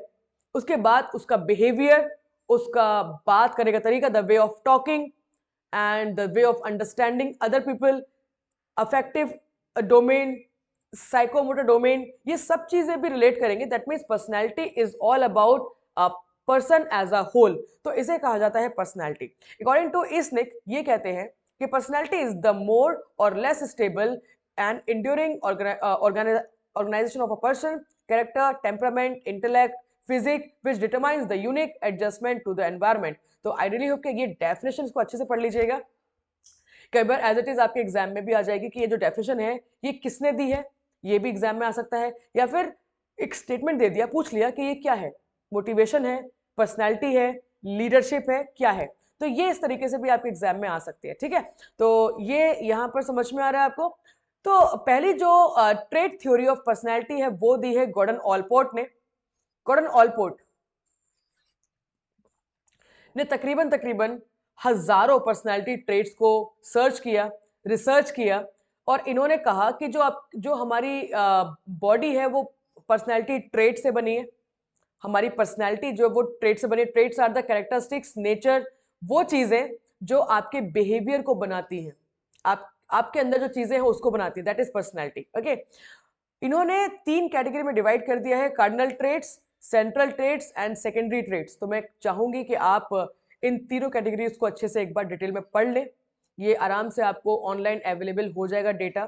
तो according to trait theory of personality, Gordon Allport कहते हैं कि जो ह्यूमन पर्सनैलिटी है वो ट्रेट से बनी है, and traits are the characteristics जो पर्सन के होते हैं, जिनकी वजह से पर्सन यूनिक बनता है। ओके, इसी के साथ ही फिर इसमें मॉडिफिकेशन हुआ। मॉडिफिकेशन क्या हुआ, क्योंकि गॉर्डन ऑलपोर्ट ने हजारों बता तो दिए बट कोई स्पेसिफिकली नहीं बताया, कोई एक्यूरेसी नहीं थी। उसके बाद हैंस ईस्निक कैटल ने काफी ज्यादा रिसर्चेस करी, अलग अलग ईयर में काफी रिसर्चेस करी, काफी चीजें खोजी समझी। तो इनकी पहली जो रिसर्च थी उसमें इन्होंने बताया कि जो पर्सनैलिटी है वो या तो एक्सट्रोवर्ट होगी, या फिर एंट्रोवर्ट होगी, या फिर एम्बीवर्ट होगी। तो ये 3 कैटेगरी को उन्होंने पहली बार डिफाइन किया। उसके बाद और भी कैटेगरीज को डिफाइन किया, बट मैंने यहाँ पर केवल पहली वाली ही प्रिफर करी है आपके लिए, ये एग्जाम के लिए इंपॉर्टेंट हो सकती है। तो एक्सट्रोवर्जन, ये लोग वो होते हैं जो एडवेंचरस होते हैं, काफी एग्रेसिव होते हैं, काफी डिटर्मिनेटिव होते हैं, एंथुसियास्टिक एनर्जी बहुत ज्यादा होती है, स्टिमुलेशंस बहुत ज्यादा होता है इनमें। तो ये एक्सट्रोवर्ट टाइप की पर्सनैलिटीज हैं। इंट्रोवर्ट टाइप की पर्सनैलिटी वो जो काफी स्टेबल होते हैं, रिलैक्स होते हैं, एनर्जेटिक होते हैं, बट दिखाते नहीं हैं। ये अपने साथ टाइम स्पेंड करना ज्यादा पसंद करते हैं, ज्यादा सोशलाइज्ड नहीं होते हैं। एक्सट्रोवर्जन ज्यादा सोशलाइज्ड होते हैं। एम्बिवर्टन इन दोनों का कॉम्बिनेशन, ना ही ज्यादा इंट्रोवर्ट ना ही ज्यादा एक्सट्रोवर्ट। तो ये बेसिकली एक्सप्लेन किया था हैंस ईस्निक कैटल ने। इसके बाद रेमंड कैटल आए 1965 में। इन्होंने कहा कि जो हैंस ईस्निक कैटल है, इन्होंने जो डिफाइन किया, अभी भी कोई एक्यूरेसी नहीं है, कोई डिसएग्रीमेंट नहीं था, बट एक ये था कि स्पेसिफिकली कोई पर्सनैलिटी के ट्रेट्स अभी तक नहीं समझ पा रहे हैं कि एग्जैक्टली कौन से ट्रेट्स की बात की जा रही है। पर्सनैलिटी ट्रेट्स के ऊपर डिपेंड करता है। ट्रेट्स आर द, बार बार ये शब्द यूज हो रहा है, traits are the characteristics, character, एक ऐसा पैटर्न जो इंसान को रिलेट करता है। जैसे मैं किस टाइप की होंगी, मैं हैप्पी गोइंग टाइप की हूँ या फिर सैड टाइप की हूँ, मैं एनर्जेटिक टाइप की हूँ या फिर लो एनर्जी टाइप की हूँ, मैं सोशलाइज्ड हूँ या नॉन सोशलाइज्ड हूँ। तो ये जो मेरे मेरे बारे में जो खासियत है, ये मेरी पर्सनैलिटी को डिफाइन करेगा। तो अभी तक ट्रेट्स के बारे में बताया गया, बट एक्चुअली ट्रेड्स को अभी भी स्पेसिफाई नहीं किया गया था कि एग्जैक्टली कौन से ट्रेड्स। फिर आए रेमंड कैटल 1965 में। इन्होंने पहले तो 35 डिफरेंट ट्रेड्स को एक्सप्लेन किया, फिर और रिसर्च करने के बाद इन्होंने पाया कि देयर आर 16 पर्सनैलिटी फैक्टर्स जिसके ऊपर आपकी पर्सनैलिटी डिपेंड करती है। और इस ट्रेड्स को 16 ट्रेड्स को मेजर करने के लिए इन्होंने एक टूल भी यूज किया जिसका नाम रखा गया 16 PF स्केल। और आप इस स्केल के बारे में बखूबी जानते होंगे। ये 16 PF स्केल यूज होता है पर्सनैलिटी को मेजर करने के लिए। 16 पर्सनैलिटी ट्रेट्स जो किसने डिफाइन करी थी, रेमंड कैटल, याद रखिएगा, थर्ड पॉइंट। इसी के साथ ही कार्ल जंग, और जो कार्ल जंग है इनके अकॉर्डिंग 1920s में इन्होंने भी अपनी थ्योरी दी। कार्ल जंग के अकॉर्डिंग पर्सनैलिटी 4 टाइप की होती है, या तो एक्सट्रोवर्ट होगी, या तो इंट्रोवर्ट होगी, या तो सेंसिंग होगी, या फिर इंट्यूटिव होगी, या तो थिंकिंग होगी, या फिर फीलिंग होगी, या फिर जजिंग होगी, या फिर परसीविंग होगी। ठीक है, तो ये आप 4 कैटेगरीज याद रखिएगा। This is according to Carl Jung. फिर आए मेयर्स ब्रिग, और मेयर्स ब्रिग क्वेश्चनर। तो बेसिकली यहां पर मेयर्स ब्रिग का जो क्वेश्चनर है, मेयर्स ब्रिग एक माँ और बेटी ने मिलके क्वेश्चनर डेवलप किया था, जो कि कार्ल जंग के थ्योरी के ऊपर बेस्ड था। तो इन्होंने जो क्वेश्चनर डेवलप किया था, उसमें कार्ल जंग ने जो भी डिस्क्राइब किया था, उस डिस्क्रिप्शन को केवल एक क्वेश्चनर के साथ रिलेट कर दिया था, क्योंकि कार्ल जंग ने केवल डिस्क्राइब किया था पर्सनैलिटी के फैक्टर्स को, लेकिन टूल यूज नहीं किया था। तो टूल किसने बना दिया? मेयर्स एंड ब्रिग ने। डन, इतना ही है।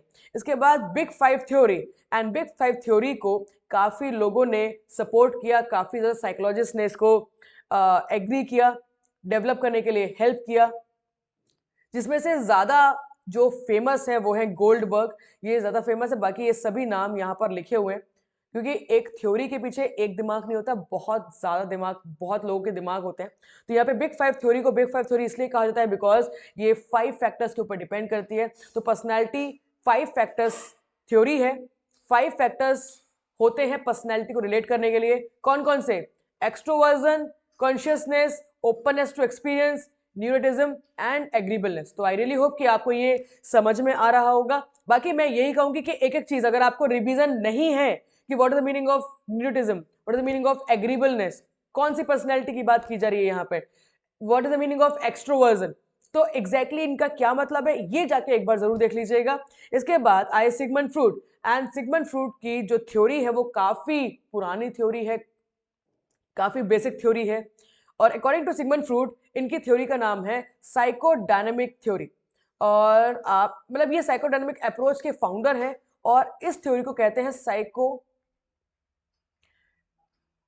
Analytical theory.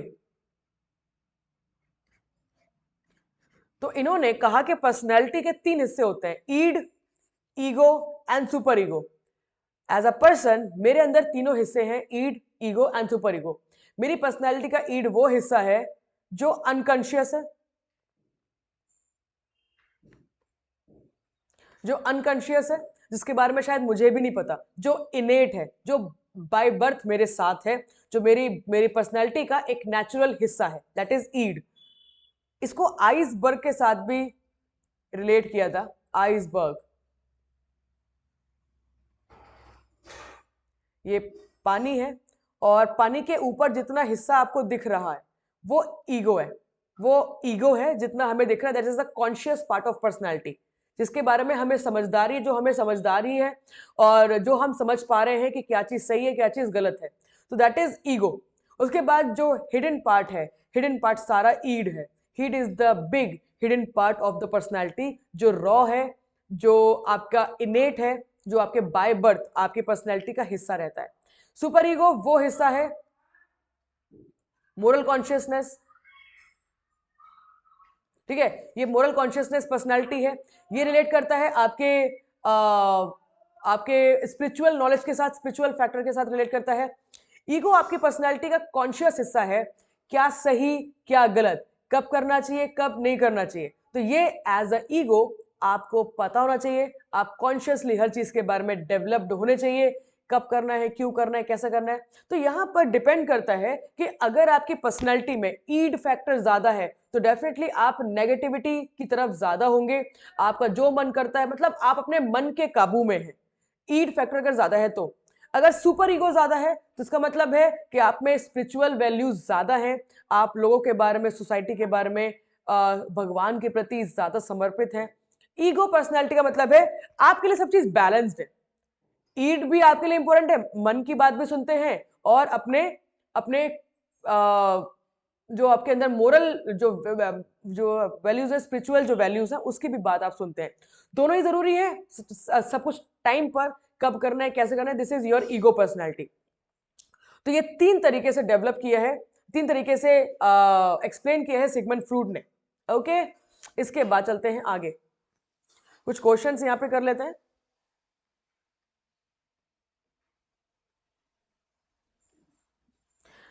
Hence ईस्निक personality inventory, तो ये जो पर्सनैलिटी इन्वेंट्री है, हैंस ईस्निक ने किन 2 पर्सनैलिटी को एक्सप्लेन किया, तो यहां पर करेक्ट आंसर होगा इसका डी, इंट्रोवर्जन एंड एक्ट्रोवर्जन दोनों। ओके, इसी के साथ next, personality development is the outcome of, जो पर्सनैलिटी है वो एग्जैक्टली किसका डेवलप किस फैक्टर को डिपेंड करती है, तो यस, हेरिडिटी एंड एनवायरमेंट बोलते हैं, यहाँ पे करेक्ट आंसर इसका डी हो जाएगा। इसी के साथ ही 9th question number, which of the following is an intrinsic reward of sports, sports का इंट्रिंसिक रिवॉर्ड क्या है, रिकॉग्निशन, स्टेटस, अटेंशन या फिर सेल्फ एस्टीम, तो यहां पर करेक्ट आंसर इसका होगा self esteem. And self esteem का मतलब होता है आपको अपने ऊपर, अपनी काबिलियत के ऊपर, अपनी कैपेसिटीज के ऊपर भरोसा है, you respect your self and that is intrinsic reward. किसी भी स्पोर्ट्स में जब आपको अपने ऊपर भरोसा डेवलप होता है, अपनी इज्जत करना शुरू करते हैं, तो that is the intrinsic reward जो आपको मिलता है। ठीक है, इसी के साथ ही चलते हैं आगे, नेक्स्ट टॉपिक मोटिवेशन।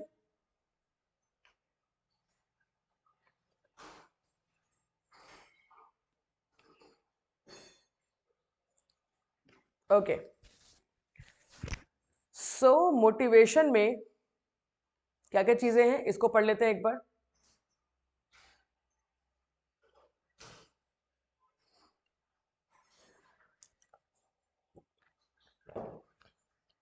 पहले तो इसके डेफिनेशन की बात कर रहे हैं, व्हाट इज मोटिवेशन। तो मोटिवेशन एक कोई आप कह सकते हैं कि कोई स्टेप है, ये स्टेप नहीं है, या फिर ये कोई वन टाइम एक्टिविटी नहीं, एक पूरा प्रोसेस है।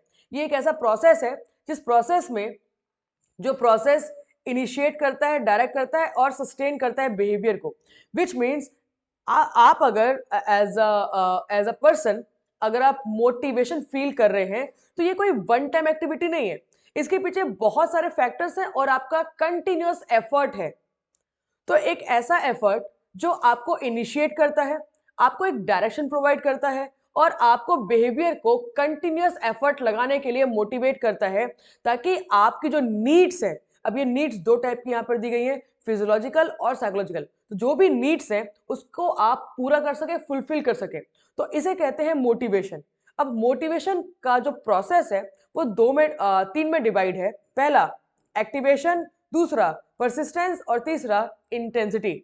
एक्टिवेशन का मतलब है ये पहला स्टेज हो गया, इस स्टेज में एज अ पर्सन आप एक्टिवेट होते हैं, आप इंटरेस्ट डेवलप करते हैं, आपको समझ में आता है कि करना जरूरी है, तो that is first stage activation.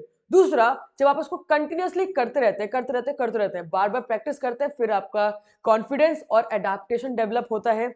फिर आता है intensity and that means the amount, जितना ज्यादा करेंगे उतना डेवलपमेंट होगा। तो मोटिवेशन जो प्रोसेस है वो इन 3 फैक्टर्स के ऊपर, इन 3 प्रोसेस के ऊपर डिपेंड करता है, step by step, activation, persistence and intensity, तब जाके आप कहेंगे कि यू आर मोटिवेटेड।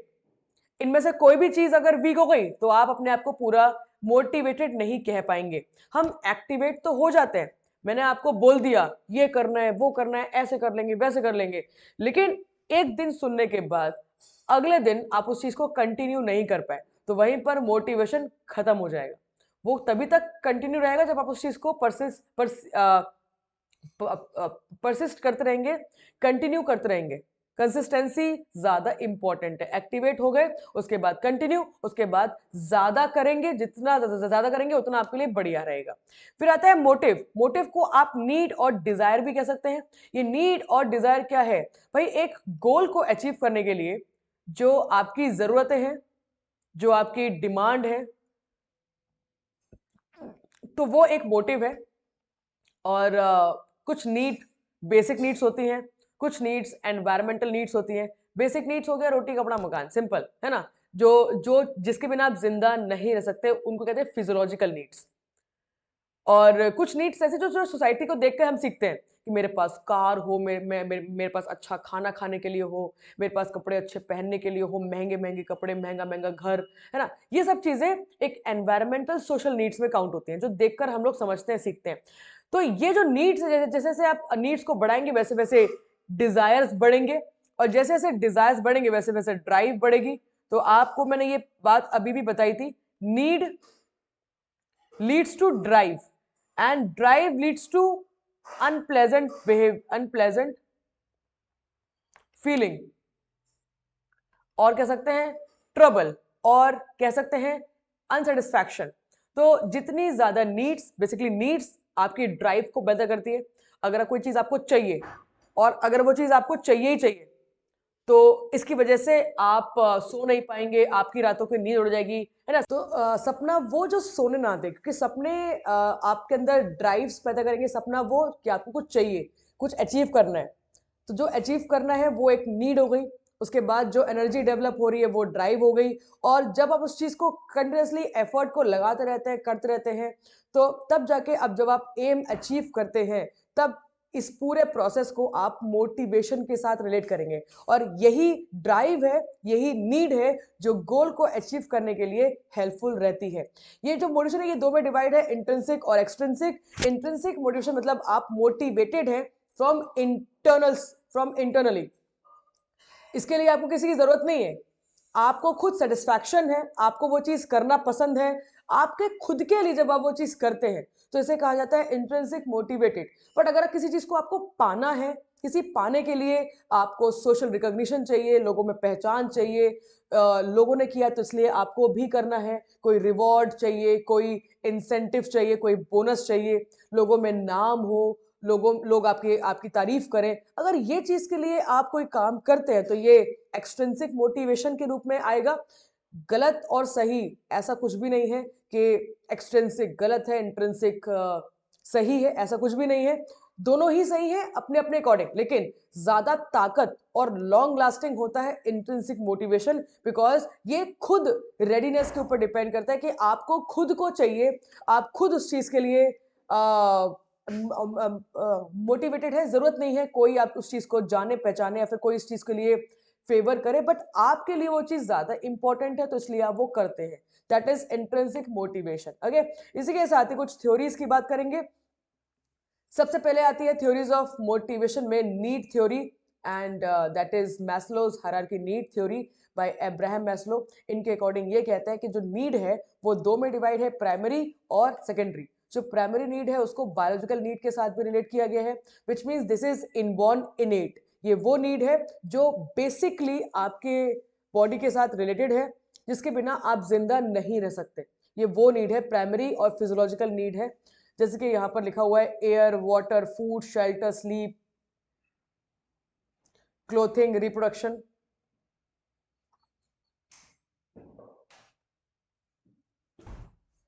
ये उस नीड की बात की जा रही है, ठीक है? इसके बिना हम जिंदा नहीं रह सकते, जो इनबॉर्न है, इनेट है। उसके बाद जब ये नीड आपकी फुलफिल हो जाती है, फिर आपकी नीड्स बढ़ना शुरू हो जाती है। जैसे जैसे आपकी नीड्स फुलफिल होंगी, आपकी नीड्स बढ़ना शुरू हो जाती है। फिर आपकी डिमांड हो जाएगी सेफ्टी नीड्स की, जैसे कि पर्सनल सिक्योरिटी, एम्प्लॉयमेंट, आपके पास जॉब हो, आपके पास पैसा हो, रिसोर्सेज हो आपके पास। जब ये भी आपकी फुलफिल हो जाएगी, फिर डेवलप होगी लव एंड बिलोंगिंगनेस, जिसमें आपका फ्रेंडशिप, इंटीमेसी, फैमिली हो आपके पास। जब ये भी आपके फुलफिल हो जाएंगी नीड्स, फिर डेवलप होंगी self esteem, self respect, self status. हमारा स्टेटस क्या है, हमारी पहचान क्या है, हमारी स्ट्रेंथ क्या है, हमारी वीकनेसेस क्या है। उसके बाद जब ये भी आपका अचीव हो जाएंगे, फिर आप अपना बेस्ट, आपका बेस्ट क्या है, दैट इज सेल्फ एक्चुअलाइजेशन। आपका बेस्ट क्या है, ठीक है? तो इस चीज के लिए आप लग जाते हैं। तो जैसे जैसे आपकी नीड्स फुलफिल होती है, आप अपनी नीड्स को बढ़ाते रहते हैं, आपकी नीड्स कभी खत्म नहीं होती है। तो ये किसने बताया है? अब्राहम मैस्लो ने। सीक्वेंस आप याद रखिएगा, ये सीक्वेंस है। इसके बाद नेक्स्ट आता है आपका Alderfer ERG theory by Clayton Paul Alderfer. और इनके अकॉर्डिंग ये कहते हैं कि ये जो हायरार्की दी है अब्राहम मैस्लो ने, इसको तीन कैटेगरीज में भी डिवाइड किया जा सकता है। जो एग्जिस्टेंस है, जिसके बिना हम जिंदा नहीं रह सकते, ये दो है, फिजियोलॉजिकल और सेफ्टी। दोनों के बिना हम जिंदा नहीं रह सकते। उसके बाद रिलेटेडनेस, ये रिलेटेडनेस जो है, ये भी दो है, सोशल एंड सेल्फ एस्टीम। ये अपने आप को हम रिलेट करते हैं, सोशल में अपने आप को सोसाइटी के साथ, और सेल्फ एस्टीम में अपने आप को अपने साथ रिलेट करते हैं। तीसरा आ गया ग्रोथ, और सेल्फ एस्टीम और सेल्फ एक्चुअलाइजेशन एक ग्रोथ पाथ है। जब हम इसके बारे में देखते हैं तो अपने आप को ग्रोथ करते हैं, अपने आप को ग्रो करते हैं डेली बाय डेली। इनमें से सबसे बेसिक और सबसे ज्यादा इंपॉर्टेंट है एग्जिस्टेंस। ये सबसे ज्यादा इंपॉर्टेंट है और इसके बिना हम जिंदा नहीं रह सकते, and which was explained by Alderfer, और इसलिए इसका नाम है ERG theory of motivation by Alderfer. Done.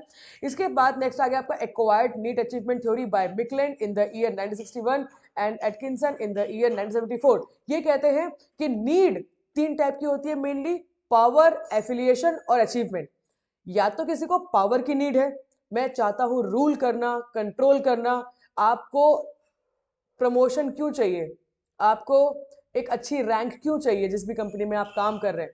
अगर आप अभी असिस्टेंट प्रोफेसर को, आपको प्रोफेसर क्यों बनना है, आपको हेड ऑफ द डिपार्टमेंट क्यों बनना है, क्योंकि पावर।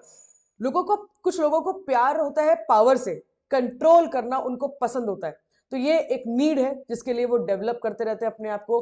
दूसरा एफिलिएशन, किसी के लिए ये सब चीज इंपॉर्टेंट नहीं है, किसी के लिए प्यार मोहब्बत इंपॉर्टेंट है, लोगों के लिए लोग इंपॉर्टेंट है, सोसाइटी इंपॉर्टेंट है, प्यार इंपॉर्टेंट है। एफिलिएशन उसके लिए लगे रहते हैं, वो उनकी जरूरत है, वो उनकी नीड है। कुछ लोग अपनी फैमिली को नहीं छोड़ पाते, फैमिली के लिए ही लगे रहते हैं पूरी जिंदगी, दैट इज एफिलिएशन, उनके लिए वो ही ज्यादा इंपॉर्टेंट है। तीसरी चीज अचीवमेंट, आपको लाइफ में कुछ सक्सेस हासिल करनी है, आपको कुछ अचीव करना है, जो आपका एम है वो अगर आपको अचीव करना है तो ये आपकी एक नीड है। तो एज अ पर्सन आपकी इन तीनों में से कोई ना कोई एक नीड होगी जिसके लिए हम मोटिवेट रहते हैं, जिसके लिए हम लोग काम करते हैं, and this was explained by मिकलेंड।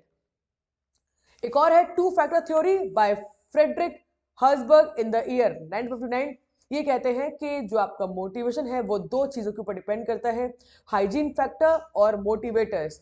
Hygiene factors वो ऐसे चीजें जिनका ना होना आपको मोटिवेट करता है, जैसे कि डिस्टर्बेंस, कन्फ्लिक्ट्स, है ना, इनका ना होना आपको मोटिवेट करेगा। और मोटिवेटर जिनका होना आपको मोटिवेट करेगा, जैसे कि कोऑर्डिनेशन, कोऑपरेशन, इक्विटी, इक्वालिटी, इनका होना आपको मोटिवेट करेगा, राइट। इसके बाद नेक्स्ट आ गया आपका attribution theory of motivation by Fritz Heider, और ये कहते हैं कि हम दूसरों को देखकर मोटिवेट होते हैं। दैट मीन्स अगर आप किसी को एज अ पर्सनैलिटी बहुत पसंद करते हैं, आप किसी को एज अ रोल मॉडल बहुत पसंद करते हैं, आपको कोई फेवरेट एक्टर, कोई फेवरेट एक्ट्रेस, या फिर कोई ऐसी पर्सनैलिटी जिसको आप बहुत मानते हैं, उनको देखकर आप सीखते हैं कि वो उनकी पर्सनैलिटी आपको मोटिवेट करती है। तो that is attribution theory of motivation. Next आ गया आपका instinct theory of motivation by William McDougall, और ये कहते हैं कि मोटिवेशन एक इंस्टिंक्ट है, सब में होता है, वो डिपेंड करता है कि कौन सी चीज आपको मोटिवेट कर रही है। नेक्स्ट आ गया आपका 7th point achievement goal theory by DUDA and हल, और ये कहते हैं कि जो मोटिवेशन है वो 3 चीजों के ऊपर डिपेंड करता है, अचीवमेंट गोल, परसीव्ड एबिलिटी और अचीवमेंट बिहेवियर। जैसे जैसे आप आगे बढ़ते हैं ये चीजें और आगे, मतलब ये चीजें आपकी अचीव होती रहती है। पहला आपका एक गोल होना जरूरी है, अगर आप उस गोल को अचीव कर लेते हैं और आपकी जो परसीव्ड एबिलिटी है वो आपकी डेवलप हो जाती है, और मैंने आपको बताया भी कि what is the meaning of perception. तो पहला अचीवमेंट गोल, उसके बाद परसीव्ड एबिलिटी, एंड देन आप उसको जो बिहेवियर डेवलप करते हैं उस गोल को अचीव करने के लिए। तो ये जो मोटिवेशन है ये 3 फैक्टर्स के ऊपर डिपेंड करता है पर्सन का, तब जाके आप मोटिवेट होते हैं और अपना गोल अचीव कर पाते हैं। ये 7 जो थ्योरीज आपके लिए काफी रहेंगी मोटिवेशन में। अगर क्वेश्चन की बात करें तो ये natural motivation is also called, तो यस, क्या समझ में आ रहा है, तो यहाँ पे करेक्ट आंसर इसका होगा इंट्रिंसिक मोटिवेशन। तो मैं यही कहूंगी आपसे कि जब आप ये क्वेश्चंस करें तो पहले आप इसको पॉज कर दें, उसके बाद सवाल को देखें और सही करें। इसके बाद 11th क्वेश्चन नंबर आपके सामने, 11th question number, which of the theories of motivation has biological orientation? Biological orientation मतलब आपकी जो लाइफ है उसका बेसिक, उसका जो ओरिजिन है वो किस थ्योरी के साथ रिलेट करता है, and the correct answer is instinct. क्योंकि इंस्टिंक्ट कह सकते हो, ट्रेट कह सकते हो, इनेट कह सकते हो, ये सभी शब्द एक ही चीज को रिलेट करते हैं, that is by birth, that is basic. Physiological, तो ये डी के साथ रिलेट करेगा, इंस्टिंक्ट। ओके, इसके बाद 11th के बाद 12th क्वेश्चन नंबर यहाँ पे पूछा हुआ है कि गोल को अचीव करने के लिए एक सीक्वेंस को लगाइए। आपको गोल अचीव करना है तो गोल अचीव करने के लिए इस सीक्वेंस को लगाइए। सबसे पहला क्या आएगा? सबसे पहला आएगा नीड। नीड, अब बी कहां दिया हुआ है? बी दिया हुआ है 2 में। नीड के बाद आएगा ड्राइव, क्योंकि नीड के बाद ड्राइव पैदा होती है, एनर्जी पैदा होती है, तो बी। बी के बाद डी, तो बी इसका सही जवाब होगा। उसके बाद ई, प्रिपरेटरी एक्टिविटी, फिर आप एक्टिविटी को प्रिपेयर करेंगे, एक्टिविटी के लिए काम करेंगे। उसके बाद सी, इंसेंटिव, एंड देन आपका बिहेवियर डेवलप होगा। Okay, so B will be the correct answer for this. इसी के साथ ही 13th question number, the most important need of Alder's theory. तो सबसे इंपॉर्टेंट नीड क्या है एल्डर्स थ्योरीज के according? The correct answer is existence. तो existence need is very important, इसके बिना हम जिंदा नहीं रह सकते। इसके बाद अब्राहम मैस्लो की जो नीड हायरार्की थ्योरी है मोटिवेशन की, उसको एक सीक्वेंस में लगाने के लिए यहाँ पे कहा गया। सबसे पहले आएगा आपका फिजियोलॉजिकल नीड, पहले डी आएगा। अब डी एक ही में दिया हुआ तो यहाँ पे करेक्ट आंसर इसका बी हो जाता है। इसके बाद बी सेफ्टी नीड्स, इसके बाद ए सोशल नीड्स, उसके बाद C self esteem, and then last में ई इंटेलेक्चुअल नीड्स, या फिर आप कह सकते हो सेल्फ एक्चुअलाइजेशन। तो ये कैटेगरी यहां पर आपको क्लियर हो जाती है। इसी के साथ ही 15th क्वेश्चन नंबर, ये भी एक सीक्वेंस में अरेंज करना है। सबसे पहले क्या हो जाएगा? सबसे पहले आएगा आपका नीड, आपके अंदर नीड पैदा होगी कि भाई ठीक है आपको जरूरत है किसी चीज की, तो सबसे पहले 4th आएगा। उसके बाद उसका मोटिव डेवलप होगा, मोटिव इंटरेस्ट डेवलप होगा, आपको उसके लिए एक एनर्जी डेवलप होगी। इसके बाद बिहेवियर डेवलप करेंगे, एक ड्राइव डेवलप होगी बिहेवियर के लिए, फिर जाके अपने गोल को अचीव कर पाएंगे। तो यहाँ पर B will be the correct answer. I really hope कि आपको ये क्वेश्चन समझ में आ रहे हैं, आप रिलेट कर पा रहे हैं उन टॉपिक्स के साथ जो अभी आप लोगों ने कवर कर लिए। फिर आता है इमोशंस।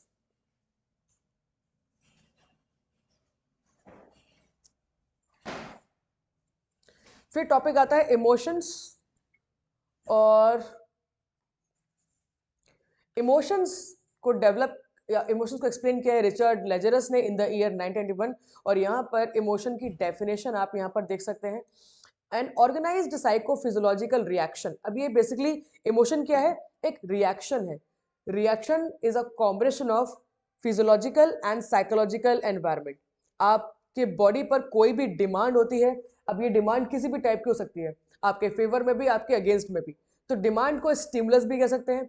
तो कोई भी जो एनवायरमेंटल डिमांड होती है, एनवायरमेंटल स्टिमुलस होता है, उसका आप जो रिएक्शन देंगे, now this reaction is a combination of psychological and physiological environment. तो इसे कहा जाता है इमोशंस। कोई खुशी की खबर है, अब ये खुशी की खबर क्या है? Environmental demand. अब ये जो खुशी की खबर है, ये आपके लिए कितनी खुशी की खबर है, ये डिपेंड करता है आपके परसेप्शन के ऊपर, ये डिपेंड करता है आपके समझदारी के ऊपर, ये डिपेंड करता है आपके एक्सपीरियंस के ऊपर कि किसी ने कोई खबर सुनाई। अब आपके अकॉर्डिंग आपका जो रिएक्शन होगा वो ही इमोशंस है। आप बहुत खुश हो जाते हैं, आप बहुत दुखी हो जाते हैं, किसी भी खबर से अगर आप बहुत दुखी और बहुत खुश हो जाते हैं तो ये इसका मतलब है कि आप इमोशनली स्टेबल नहीं हैं। आप बहुत ज्यादा और बहुत कम, ये मतलब एक बैलेंस्ड स्टेबिलिटी का मतलब क्या होता है, एक स्टेबलाइज्ड इमोशंस का मतलब क्या होता है कि आप हर चीज में एडजस्टेबल हैं, बहुत ज्यादा खुश नहीं और बहुत ज्यादा दुखी भी नहीं। तो सैडनेस और हैप्पीनेस ये दोनों ही आपके लिए बैलेंस्ड है, ठीक है ना? तो ये आप समझ पा रहे हैं। So most often but not always interpersonal और सोशल, विच मीन्स कि जब आप रिसर्च लेजरस की बात करते हैं तो इनके अकॉर्डिंग इमोशन क्या है? एक ऑर्गेनाइज्ड साइकोफिजियोलॉजिकल रिएक्शन है जो एनवायरमेंटल डिमांड के ऊपर डिपेंड करता है और उसके रिलेशनशिप के साथ जैसे आप रिस्पॉन्स करते हैं उसके ऊपर डिपेंड करता है। तो इनके अकॉर्डिंग जब आप रिस्पॉन्स करते हैं तो ये पहला डिपेंड करता है कॉग्निशन के ऊपर, उसके बाद इमोशंस, एंड देन आपकी फिजिकल बॉडी के ऊपर डिपेंड करता है। ठीक है, पहले आप सोचते हैं, फिर आप उस चीज को समझते हैं, रिएक्शन होता है, और तब जाके वो आपकी बॉडी उसमें एक्शन कर पाती है। तो ये तीनों स्टेप्स को भी आप यहाँ पर याद रखिएगा। इसके बाद रिचर्ड लेजरस ने 15 इमोशंस को एक्सप्लेन किया है जो कि 3 कैटेगरी में डिवाइड है, नेगेटिव, पॉजिटिव और मिक्स्ड। केवल इतना ही याद करना है आपको कि 15 इमोशंस हैं जिनको 3 कैटेगरीज में डिवाइड किया हुआ है। उसके बाद स्ट्रेस का मतलब क्या होगा? स्ट्रेस एक बॉडी का रिएक्शन है जैसे ही एनवायरनमेंट में कुछ चेंज होता है या फिर एनवायरनमेंट की कोई भी डिमांड होती है, और एक जो साइकोलॉजिकल पेन, मतलब आप जब किसी चीज के बारे में सोचते हैं उसे ही स्ट्रेस कहते हैं। अब ये स्ट्रेस नेगेटिव भी हो सकता है और पॉजिटिव भी हो सकता है, डिपेंड करता है आपके परसेप्शन के ऊपर। किसके ऊपर डिपेंड करता है? आपके परसेप्शन के ऊपर डिपेंड करता है कि आप उस स्ट्रेस को कैसे टैकल करते हैं या फिर वो स्ट्रेस आपके लिए कितना ज्यादा हेल्पफुल रहता है। स्ट्रेस नहीं होगा तो भी खराब है, मतलब अंडर स्ट्रेस होगा तो भी आप परफॉर्म नहीं कर पाएंगे, ओवर स्ट्रेस होगा तो भी परफॉर्म नहीं कर पाएंगे। तो stress should be optimal, stress का होना भी जरूरी है, अदरवाइज आप काम ही नहीं कर पाएंगे। एग्जाम है तभी पढ़ाई करने में मजा भी आ रहा है, एग्जाम है तभी आप पढ़ाई कर भी पा रहे हैं, एग्जाम है तभी स्ट्रेस भी है। बट अगर इसी स्ट्रेस को बहुत ज्यादा ले लेंगे तो भी परफॉर्मेंस डाउन हो जाएगी, अगर बिल्कुल भी स्ट्रेस नहीं लेंगे तो भी परफॉर्मेंस नहीं आ पाएगी। तो स्ट्रेस समझ पा रहे हैं आप? तो एक साइकोलॉजिकल स्ट्रेस होता है जो कि इमोशनल स्ट्रेन है, एक प्रेशर है जो आपको फील होता है साइकोलॉजिकली। आप हर वक्त उस चीज के बारे में सोच रहे हैं, करना है करना है करना है, तो आपका कंसंट्रेशन उस चीज के बारे में है कि आपको वो चीज करनी है, तो एक प्रेशर आपको फील होता है इमोशनली, फिजिकली, साइकोलॉजिकली अपने ऊपर, तो उसे स्ट्रेस कहते हैं। ठीक है ना? तो इसे हम लोग नेगेटिव और पॉजिटिव इसको खुद बनाते हैं। तो जो नेगेटिव स्ट्रेस है, एक यूस्ट्रेस होता है और एक डिस्ट्रेस होता है। जो यूस्ट्रेस है दिस इज गुड स्ट्रेस, और जो यूस्ट्रेस है ये एक गुड स्ट्रेस है, और जो डिस्ट्रेस है ये एक बैड स्ट्रेस है। ओवर थिंकिंग और डीप थिंकिंग में यही तो डिफरेंस है। अगर आप ओवर स्ट्रेस करेंगे तो आप ओवर थिंकिंग करेंगे, और अगर आप स्ट्रेस लेंगे, ऑप्टिमल स्ट्रेस लेंगे, तो आप उस चीज के बारे में ज्यादा सही तरीके से सोचेंगे, दैट इज डीप थिंकिंग। तो deep thinking is good for performance but over thinking is not good for performance. Okay, इसी के साथ ही जब स्ट्रेस होता है तो अराउजल कंडीशन आती है। Arousal condition is that condition in which you are ready to act, आप तैयार हैं एक्टिविटी करने के लिए। ये तभी हुआ है भाई, एनवायरमेंटल डिमांड हुई। एनवायरमेंटल डिमांड, कोई भी इंफॉर्मेशन जो आपने रिसीव करी आपके सेंसेस के द्वारा, वो इंफॉर्मेशन ने आपके दिमाग में एक इमेज बनाई, एक परसेप्शन डेवलप हुआ, उस परसेप्शन की वजह से स्ट्रेस डेवलप हुआ, उस स्ट्रेस की वजह से मसल टेंशन डेवलप हुई, मसल टेंशन की वजह से फिर आप एक्टिविटी करेंगे क्योंकि अब जरूरत है, तो एक्टिविटी करेंगे। तो जब करने के बाद जिस कंडीशन में आप होंगे, अभी आप कॉन्फिडेंट हैं क्योंकि आप कर पाएंगे, आप एराउजल कंडीशन में, जैसे कि आफ्टर वार्म अप के बाद जब आप जिस कंडीशन में होते हैं वो एराउजल कंडीशन है, स्टिमुलेटेड है, एनर्जेटिक है कि आप कोई भी एक्टिविटी बहुत अच्छे से कर पाएंगे। ये वो स्टेज है जिसमें आप कोई भी एक्शन बहुत अच्छे से कर पाते हैं with optimal stress and optimal arousal. Arousal should be optimal, क्योंकि उससे कम होगा तो भी परफॉर्मेंस नहीं आएगी, उससे ज्यादा होगा तो भी परफॉर्मेंस नहीं आएगी। तो एराउजल कैसा होना चाहिए? ऑप्टिमल, ना कम ना ज्यादा। ये बात समझ पा रहे हैं आप? एराउजल, ओके। अब अगर अगर एराउजल ज्यादा हो जाए, स्ट्रेस बहुत ज्यादा हो गया तो एराउजल भी बहुत ज्यादा हो जाएगा। अगर एराउजल ज्यादा हो जाएगा तो definitely it leads to anxiety. Now anxiety एक ऐसी कंडीशन है जिस कंडीशन में आपको खतरनाक फील होता है, आपको डर लगता है, आपको हारने का डर लगता है कि आप चीजों में कर नहीं पाएंगे, आप हार जाएंगे। जैसे अगर आप अपने एग्जाम की तैयारी कर रहे हैं और अगर आपको लग रहा है कि आपने बढ़िया पढ़ाई करी है, तैयारी करी है, और जितनी तैयारी करी उतना आपके लिए काफी रहेगी, ये तो हो गया एराउजल कंडीशन, क्योंकि आप कर पा रहे हैं, पढ़ पा रहे हैं। बट अगर आप डर रहे होंगे कि अगर मेरा नहीं हुआ तो क्या होगा, अगर मैं नहीं कर पाया तो क्या होगा, तो ये एंजाइटी कंडीशन है जिसमें आपको फियर और अनईजीनेस फील होती है, तो ये एंजाइटी में कन्वर्ट हो जाएगा। तो अगर ऑप्टिमल एराउजल होगा तो एंजाइटी नहीं होगी, आप अच्छा परफॉर्म कर पाएंगे। लेकिन एराउजल अगर ज्यादा हो जाए, स्ट्रेस अगर ज्यादा हो जाए, तो ये एंजाइटी में कन्वर्ट हो जाएगा और आपको फिर फियरफुल फील होगा, फिर आप अच्छा परफॉर्म नहीं कर पाएंगे। इसी के साथ एक और आता है state anxiety, alternate anxiety. State anxiety, ये कई बार बच्चों को बड़ी कंफ्यूजन होती है। स्टेट एंजाइटी डिपेंड करती है स्टेट के ऊपर और कंडीशन के ऊपर।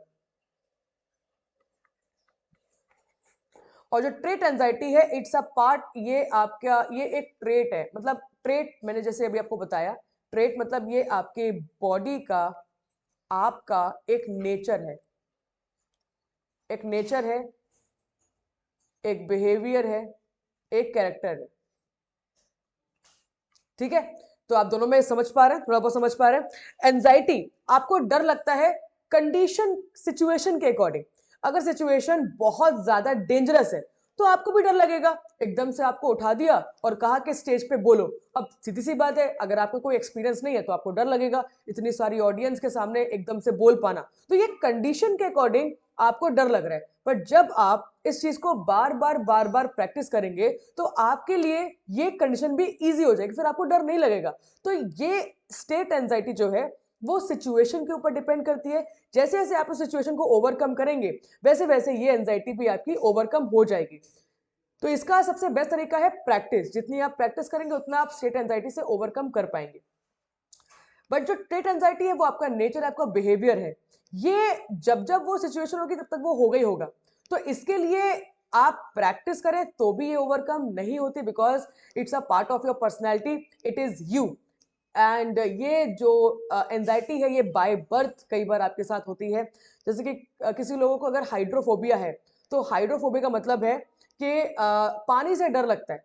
अब अगर हाइट कम हो तो डर नहीं लगेगा, हाइट अगर ज्यादा हो, डेप्थ अगर ज्यादा हो तो डर लगेगा। दैट इज स्टेट एंजाइटी, क्योंकि वो डेप्थ के ऊपर डिपेंड कर रही है, वो कंडीशन के ऊपर डिपेंड कर रही है। जो ट्रेट एंजाइटी है वो डेप्थ के ऊपर डिपेंड नहीं करे, वो पानी के ऊपर डिपेंड करे। पानी में जाने में ही डर लगेगा, पानी में जाना ही नहीं है, डेप्थ चाहे कितनी भी हो, doesn't matter. Same with that height, अगर आपको हाइट से डर लगता है तो अगर हाइट कम है तो डर नहीं लगेगा, हाइट अगर ज्यादा है तो डर लगेगा, that is state anxiety. But height चाहे कम हो चाहे ज्यादा डर लगेगा, दैट इज स्टेट एंजाइटी। वो आपको डर लगता है इसलिए डर लगेगा। तो दोनों आपको समझ में आ रहा है। अब what is aggression? Aggression basically गुस्सा, जिसमें आप या तो अपना या तो किसी आगे वाले का नुकसान करते हैं। आपका इंटेंशन ही है कि किसी आगे वाले को हार्म करना है, आपको आगे वाले को डिस्ट्रैक्ट करना है फिजिकली और पर्सनली, साइकोलॉजिकली। तो इसे कहा जाता है aggression. Aggression is not a good word, it's a negative word. But ये दो टाइप का होता है, कंट्रोल्ड और अनकंट्रोल्ड। कई बार कुछ गेम्स ऐसे होते हैं जिसमें एग्रेशन जरूरी होता है, जैसे कि boxing, wrestling, power lifting, weight lifting. इनमें गुस्सा अगर हो तो परफॉर्मेंस बढ़ जाती है। But aggression should be controlled, control तरीके से होना चाहिए। आप इसमें आगे वाले को नुकसान न पहुंचा दें और अपना भी नुकसान ना करें, आपका कंसंट्रेशन, अटेंशन आपका ना कम हो जाए। तो उस चीज का ध्यान रखकर ही एग्रेशन को यूज करना चाहिए, अगर यूज कर पाए तो। अदरवाइज अगर ये अनकंट्रोल्ड हो गया तो डेफिनेटली परफॉर्मेंस को खराब कर देगा। ये तीन टाइप का होता है, हॉस्टाइल, इंस्ट्रूमेंटल और एजर्टिव। हॉस्टाइल एग्रेशन वो एग्रेशन हो गया जिसमें आपका मेन इंटेंशन होता है टू हार्म समवन। आपको जीतने से मतलब नहीं है, आपको केवल आगे वाले को मारना है, नुकसान पहुंचाना है। तो हॉस्टाइल में आपका मेन पर्पस क्या है? टू हार्म समवन, आगे वाले को नुकसान पहुंचाना। दूसरा आगे आपका इंस्ट्रूमेंटल, इसमें आपका मेन पर्पस क्या है? टू विन, आपका मेन पर्पस है to win at any how, आपको जीतना है। एजर्टिव, ये कंट्रोल्ड एग्रेशन है, कंट्रोल्ड एग्रेशन। ये एग्रेशन होता है परफॉर्मेंस को इंप्रूव करने के लिए। तो तीन टाइप का एग्रेशन याद रखिएगा। आपको ये इमोशंस क्लियर हो जाते हैं। आई रियली होप कि आपको समझ में आ रहा होगा। अगर आप यहाँ तक आ गए हैं और अगर आपको सेशन समझ में आ रहा है तो कमेंट जरूर करके जाइएगा और वीडियो को लाइक करके जरूर जाइएगा, और बाकी रिकमेंड करिए कि और कितना बेटर हम आपको प्रोवाइड कर सकते हैं इंफॉर्मेशन। ठीक है, इसके साथ ही कुछ क्वेश्चंस कर लेते हैं। हाँ जी, a substantial imbalance between physical and psychological demand and respond capability, तो इसे क्या कहा जाएगा? तो इसे हम कहेंगे स्ट्रेस। तो ये एक स्ट्रेस की डेफिनेशन है, एज इट इज एग्जाम में आ सकता है, तो याद रखिएगा। इसके बाद ही next, emotional state with feelings of nervousness, worry and apprehension. तो इसको हम रिलेट करेंगे एंजाइटी के साथ कि आपको नर्वसनेस हो रहा है, आपको डर लग रहा है, आप चिंतित हैं इस चीज के बारे में, तो ये एंजाइटी में काउंट होगा। इसके बाद occurring in response to demanding offense against individual, आप किसी को लेकर ऑफेंस हो जाते हैं, किसी को नुकसान पहुंचाना चाहते हैं, तो दैट इज एग्रेशन। इसी के साथ ही 19th question number, a general physiological and psychological activation of the organism, आप एक्टिवेट है फिजियोलॉजिकल भी और साइकोलॉजिकल भी, आप तैयार है एक्टिविटी करने के लिए, एंड दैट इज अराउजल। तो यहां पर आपको सारी टर्मिनोलॉजीज का मतलब समझ में आ जाता है। चलते हैं आगे, and the last topic would be group dynamics, group formation and group cohesion. ये लास्ट टॉपिक रहेगा। हाँ जी, चले। ये टॉपिक पढ़ने से पहले आप ग्रुप समझ ले भी, ग्रुप क्या होता है एग्जैक्टली ग्रुप क्या होता है। Group is a combination of 2 और मोर पीपल, और ग्रुप दो तरीके से बनाया जाता है, एक फॉर्मल और एक इनफॉर्मल। जब 2 या 2 से ज्यादा लोग एक साथ जुड़ते हैं तो उसे ग्रुप कहा जाता है। अगर किसी पर्पस के लिए जुड़े हैं तो ये फॉर्मल ग्रुप है, अगर पर्पस के लिए जुड़े नहीं है तो ये इनफॉर्मल ग्रुप है। जैसे कि अगर आप एक ऑर्गेनाइजेशन के साथ जुड़े हुए हैं और आपका एक ग्रुप है तो दैट इज फॉर्मल ग्रुप, और आपका फ्रेंड सर्कल है, कोलीग्स हैं, आपकी फैमिली है, this is informal group. Done. Group dynamics का मतलब हो गया ऐसे फोर्सेस जो ग्रुप को ग्रुप बना के रखते हैं, ऐसे फोर्सेस जिसकी वजह से ग्रुप आगे बढ़ता है, डेवलप होता है, तो उसे कहा जाता है ग्रुप डायनामिक्स। ये फोर्सेस जो ग्रुप को बनाए रखते हैं और उसको डेवलप करने के लिए हेल्पफुल रहते हैं, जैसे कि ग्रुप में जो मेंबर्स है उनका एटीट्यूड, उनका बिहेवियर, उनका nature, cooperation, coordination, these are the factors जो ग्रुप को जोड़े रखते हैं, और ये फैक्टर्स ग्रुप को आगे बढ़ाते रहते हैं। ठीक है ना, तो इसे कहते हैं ग्रुप डायनामिक्स। ग्रुप कैसे बनता है, it was explain by Bruce टकमैन in the year 1965। इन्होंने 4 स्टेप्स दिए थे ग्रुप कैसे बनता है। एक बढ़िया ग्रुप को बनाने के क्या स्टेज होते हैं, पहला फॉर्मिंग, स्टॉर्मिंग, नॉर्मिंग और परफॉर्मिंग। तो ये 4 स्टेप्स दिए थे 1965 में। उसके बाद एक स्टेप और ऐड किया गया 1977 में, एडजॉर्निंग। एडजॉर्निंग ऐड किया गया। तो इनका मतलब यही है कि पहला सिलेक्शन होता है टीम मेंबर्स का, रिक्रूटमेंट होता है, कैपेबिलिटीज के अकॉर्डिंग उनको रिक्रूट किया जाता है। उसके बाद स्टॉर्मिंग में वो एक दूसरे को पहचानते हैं, एक दूसरे की कैपेबिलिटी समझ में आती है, लीडरशिप समझ में आती है, कौन क्या कर सकता है, कौन नहीं कर सकता है, कौन आगे खेलेगा, कौन पीछे खेलेगा, पोजीशंस वगैरह डिसाइड होती हैं, एक दूसरे के नेचर को पहचानते हैं। ये सब आता है स्टॉर्मिंग में। उसके बाद नॉर्मिंग, फिर टारगेट डिसाइड होता है कि क्या अचीव करना है, कितना अचीव करना है, कब अचीव करना है। नॉर्मिंग, जिसके लिए वो ग्रुप बनाया गया था वो इंट्रोड्यूस करते हैं नॉर्मिंग में। परफॉर्मिंग, फिर उसके अकॉर्डिंग परफॉर्मेंस दी जाती है, और फिर एडजॉर्निंग में उस चीज को समझते हैं, सेलिब्रेट करते हैं मोटिवेशन के लिए, ताकि अगली बार और बढ़िया काम कर सके। ये एडजॉर्निंग में आ जाएगा। ठीक है, तो अगर ये समझ में आया तो बताइए इस क्वेश्चन का आंसर क्या होगा। Understanding how team decisions are made fall into which stages of the development. तो अगर आप ग्रुप डेवलप कर रहे हैं तो टीम के डिसीजंस किस स्टेज में आएंगे, टीम क्या करेगी, टीम के जो मेंबर्स हैं वो उनकी क्या क्या ड्यूटीज रहेंगी, ये सब चीजें किस स्टेज में आती है। And the correct answer is storming. Forming में सिलेक्शन होता है, टीम बनती है। स्टॉर्मिंग में यही टीम के जो डिसीजंस है वो लिए जाते हैं। नॉर्मिंग में एम इंट्रोड्यूस किया जाता है कि एग्जैक्टली करना क्या है, और परफॉर्मिंग में उस एम के अकॉर्डिंग परफॉर्म किया जाता है। तो यहाँ पे करेक्ट आंसर इसका बी हो जाएगा। इसी के साथ ही ग्रुप कोहेजन, ग्रुप कोहेजन का मतलब है ग्रुप यूनिटी, ग्रुप की एकजुटता, ग्रुप की यूनिटी। ओके, तो ये एक्सप्लेन किया है कैरन ने। तो इस टॉपिक में ब्रूस टकमैन और कैरन, ये 2 ऐसे साइकोलॉजिस्ट हैं जिनके बारे में एग्जाम में कई बार पूछा जाता है। तो कैरन के अकॉर्डिंग ये कहते हैं कि ग्रुप में अगर यूनिटी है तो उसके लिए 3 चीजें होना जरूरी है। पहला कलेक्टिव आइडेंटिटी, मतलब एक आइडेंटिटी होना जरूरी है, एक पहचान होना जरूरी है ग्रुप की। दूसरा sense of shared purpose, which means कि वो एक दूसरे के साथ कॉपरेट करें, कोऑर्डिनेट करें, एक दूसरे को समझें, शेयरिंग करें, तभी एक ग्रुप बढ़िया यूनिटी में रह पाएगा। तीसरी चीज, structured pattern of communication, miscommunication नहीं होना चाहिए, एक प्रॉपर कम्युनिकेशन एक स्ट्रक्चर्ड वाइज होना चाहिए। तो ये तीन चीजें अगर होंगी तो एक ग्रुप एक अच्छा यूनिटी को रिलेट करेगा और एक अच्छा ग्रुप कहलाया जाएगा, ठीक है ना। इसी के बाद नेक्स्ट आ गया कैरन के कुछ ऐसे फैक्टर्स जो ग्रुप कोहेजन को रिलेट करते हैं। पहला एनवायरमेंटल फैक्टर, दूसरा पर्सनल फैक्टर। एनवायरमेंटल फैक्टर वो कि ग्रुप कहाँ बनाया गया है, कौन कौन से फैक्टर्स हैं, किस कंपटीशन के लिए तैयारी कर रहा है ग्रुप, या फिर ग्रुप क्या एम अचीव करने के लिए है। तो ये एनवायरमेंटल फैक्टर्स अफेक्ट करेंगे ग्रुप को। दूसरा आ गया personal factors, individual team members खुद टीम की यूनिटी को अफेक्ट करते हैं, पर्सनल फैक्टर्स। तीसरा आ गया लीडर, लीडर अगर एक अच्छा मोटिवेटर, एक अच्छा गाइड, एक अच्छा डायरेक्टर नहीं है तो टीम कभी भी एक यूनिटी में नहीं रह पाएगी।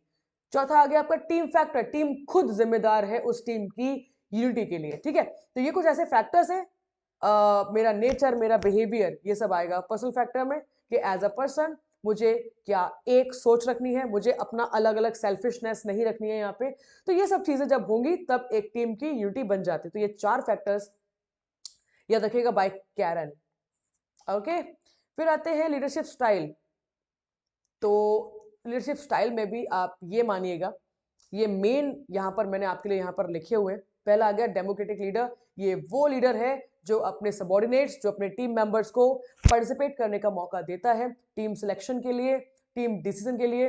तो ये है डेमोक्रेटिक लीडर, एक ऐसा लीडरशिप जिसमें वो सभी को वेलकम करता है, उनके ओपिनियंस, उनका जो सोच है उसको वेलकम करता है और सबके ओपिनियंस के अकॉर्डिंग ही एक मेजॉरिटी वाइज डिसीजंस लिए जाते हैं। दूसरा है ऑटोक्रेटिक, ये सबॉर्डिनेट्स के ओपिनियंस को वेलकम नहीं करते लीडर्स।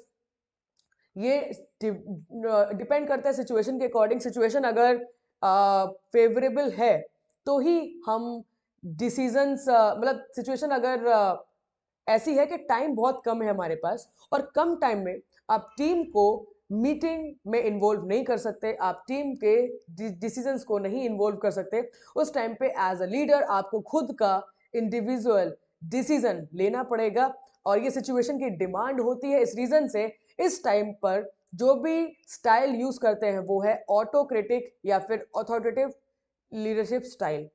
तीसरा आ गया आपका करिस्मेटिक लीडर, ये वो लीडर हैं जो अपनी पर्सनालिटी के इन्फ्लुएंस से लीडरशिप करते हैं और लोग as a leader personality wise उनको पसंद करते हैं।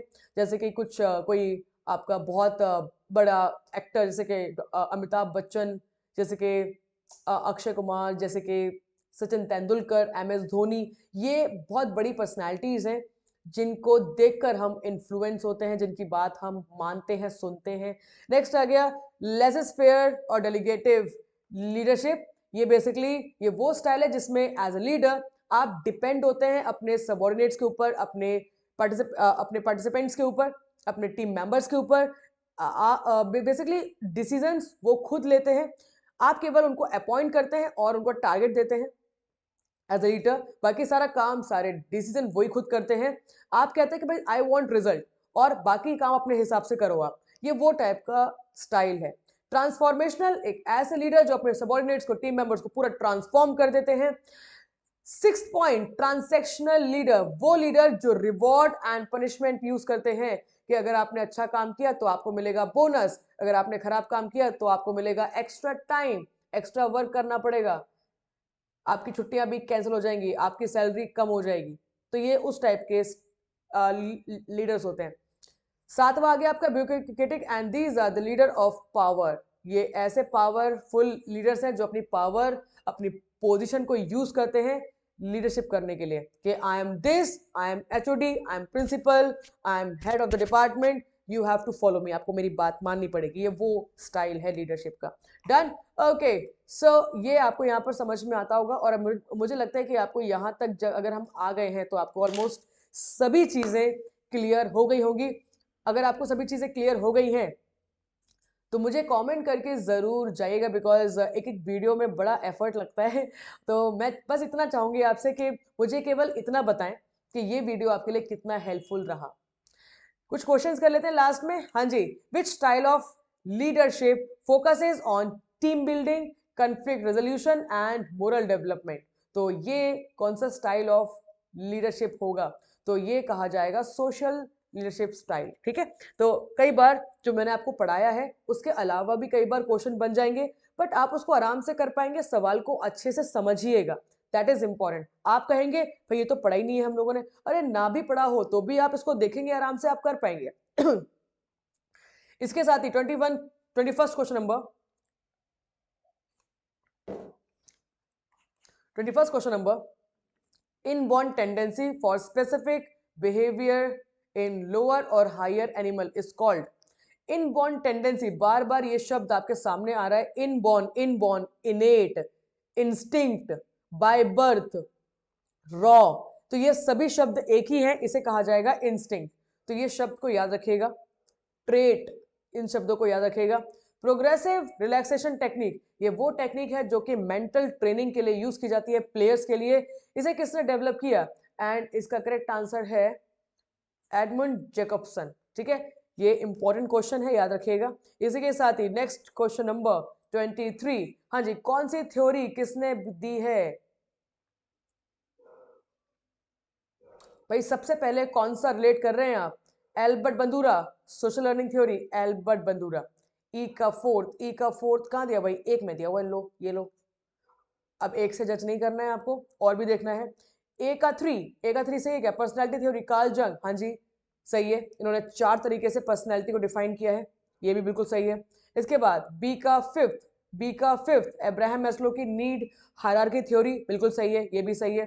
इसके बाद सी का one William Herbert Sheldon, boy types, ये बिल्कुल सही है।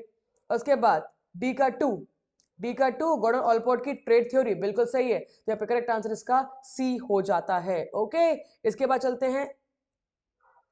इतना ही है। ओके, चले, तो आई रियली होप कि आपको ये सेशन पसंद आया होगा। बस मैं यही कहूंगी कि मैं चाहती हूँ कि ये मेरा एफर्ट आपके लिए कामयाब साबित हो, और जब आपका एग्जाम हो जाएगा तब भी आप एक बार कमेंट करिएगा मुझे। टेलीग्राम से जुड़ जाइए मेरे साथ, ताकि सारी इन्फॉर्मेशन आपको मिलती रहे। हमारी जो भी डेली वाइज एक्टिविटीज होती हैं वो भी आपको टेलीग्राम पर प्रॉपर इन्फॉर्मेशन मिलती रहेगी। स्पोर्ट्स, करंट अफेयर्स, सारे एग्जाम्स की इंफॉर्मेशन, एंड शाम को वहाँ पर क्वेश्चन सीरीज भी होती है, तो आप ज़रूर उस चीज़ को देखिएगा, प्रिफर करिएगा।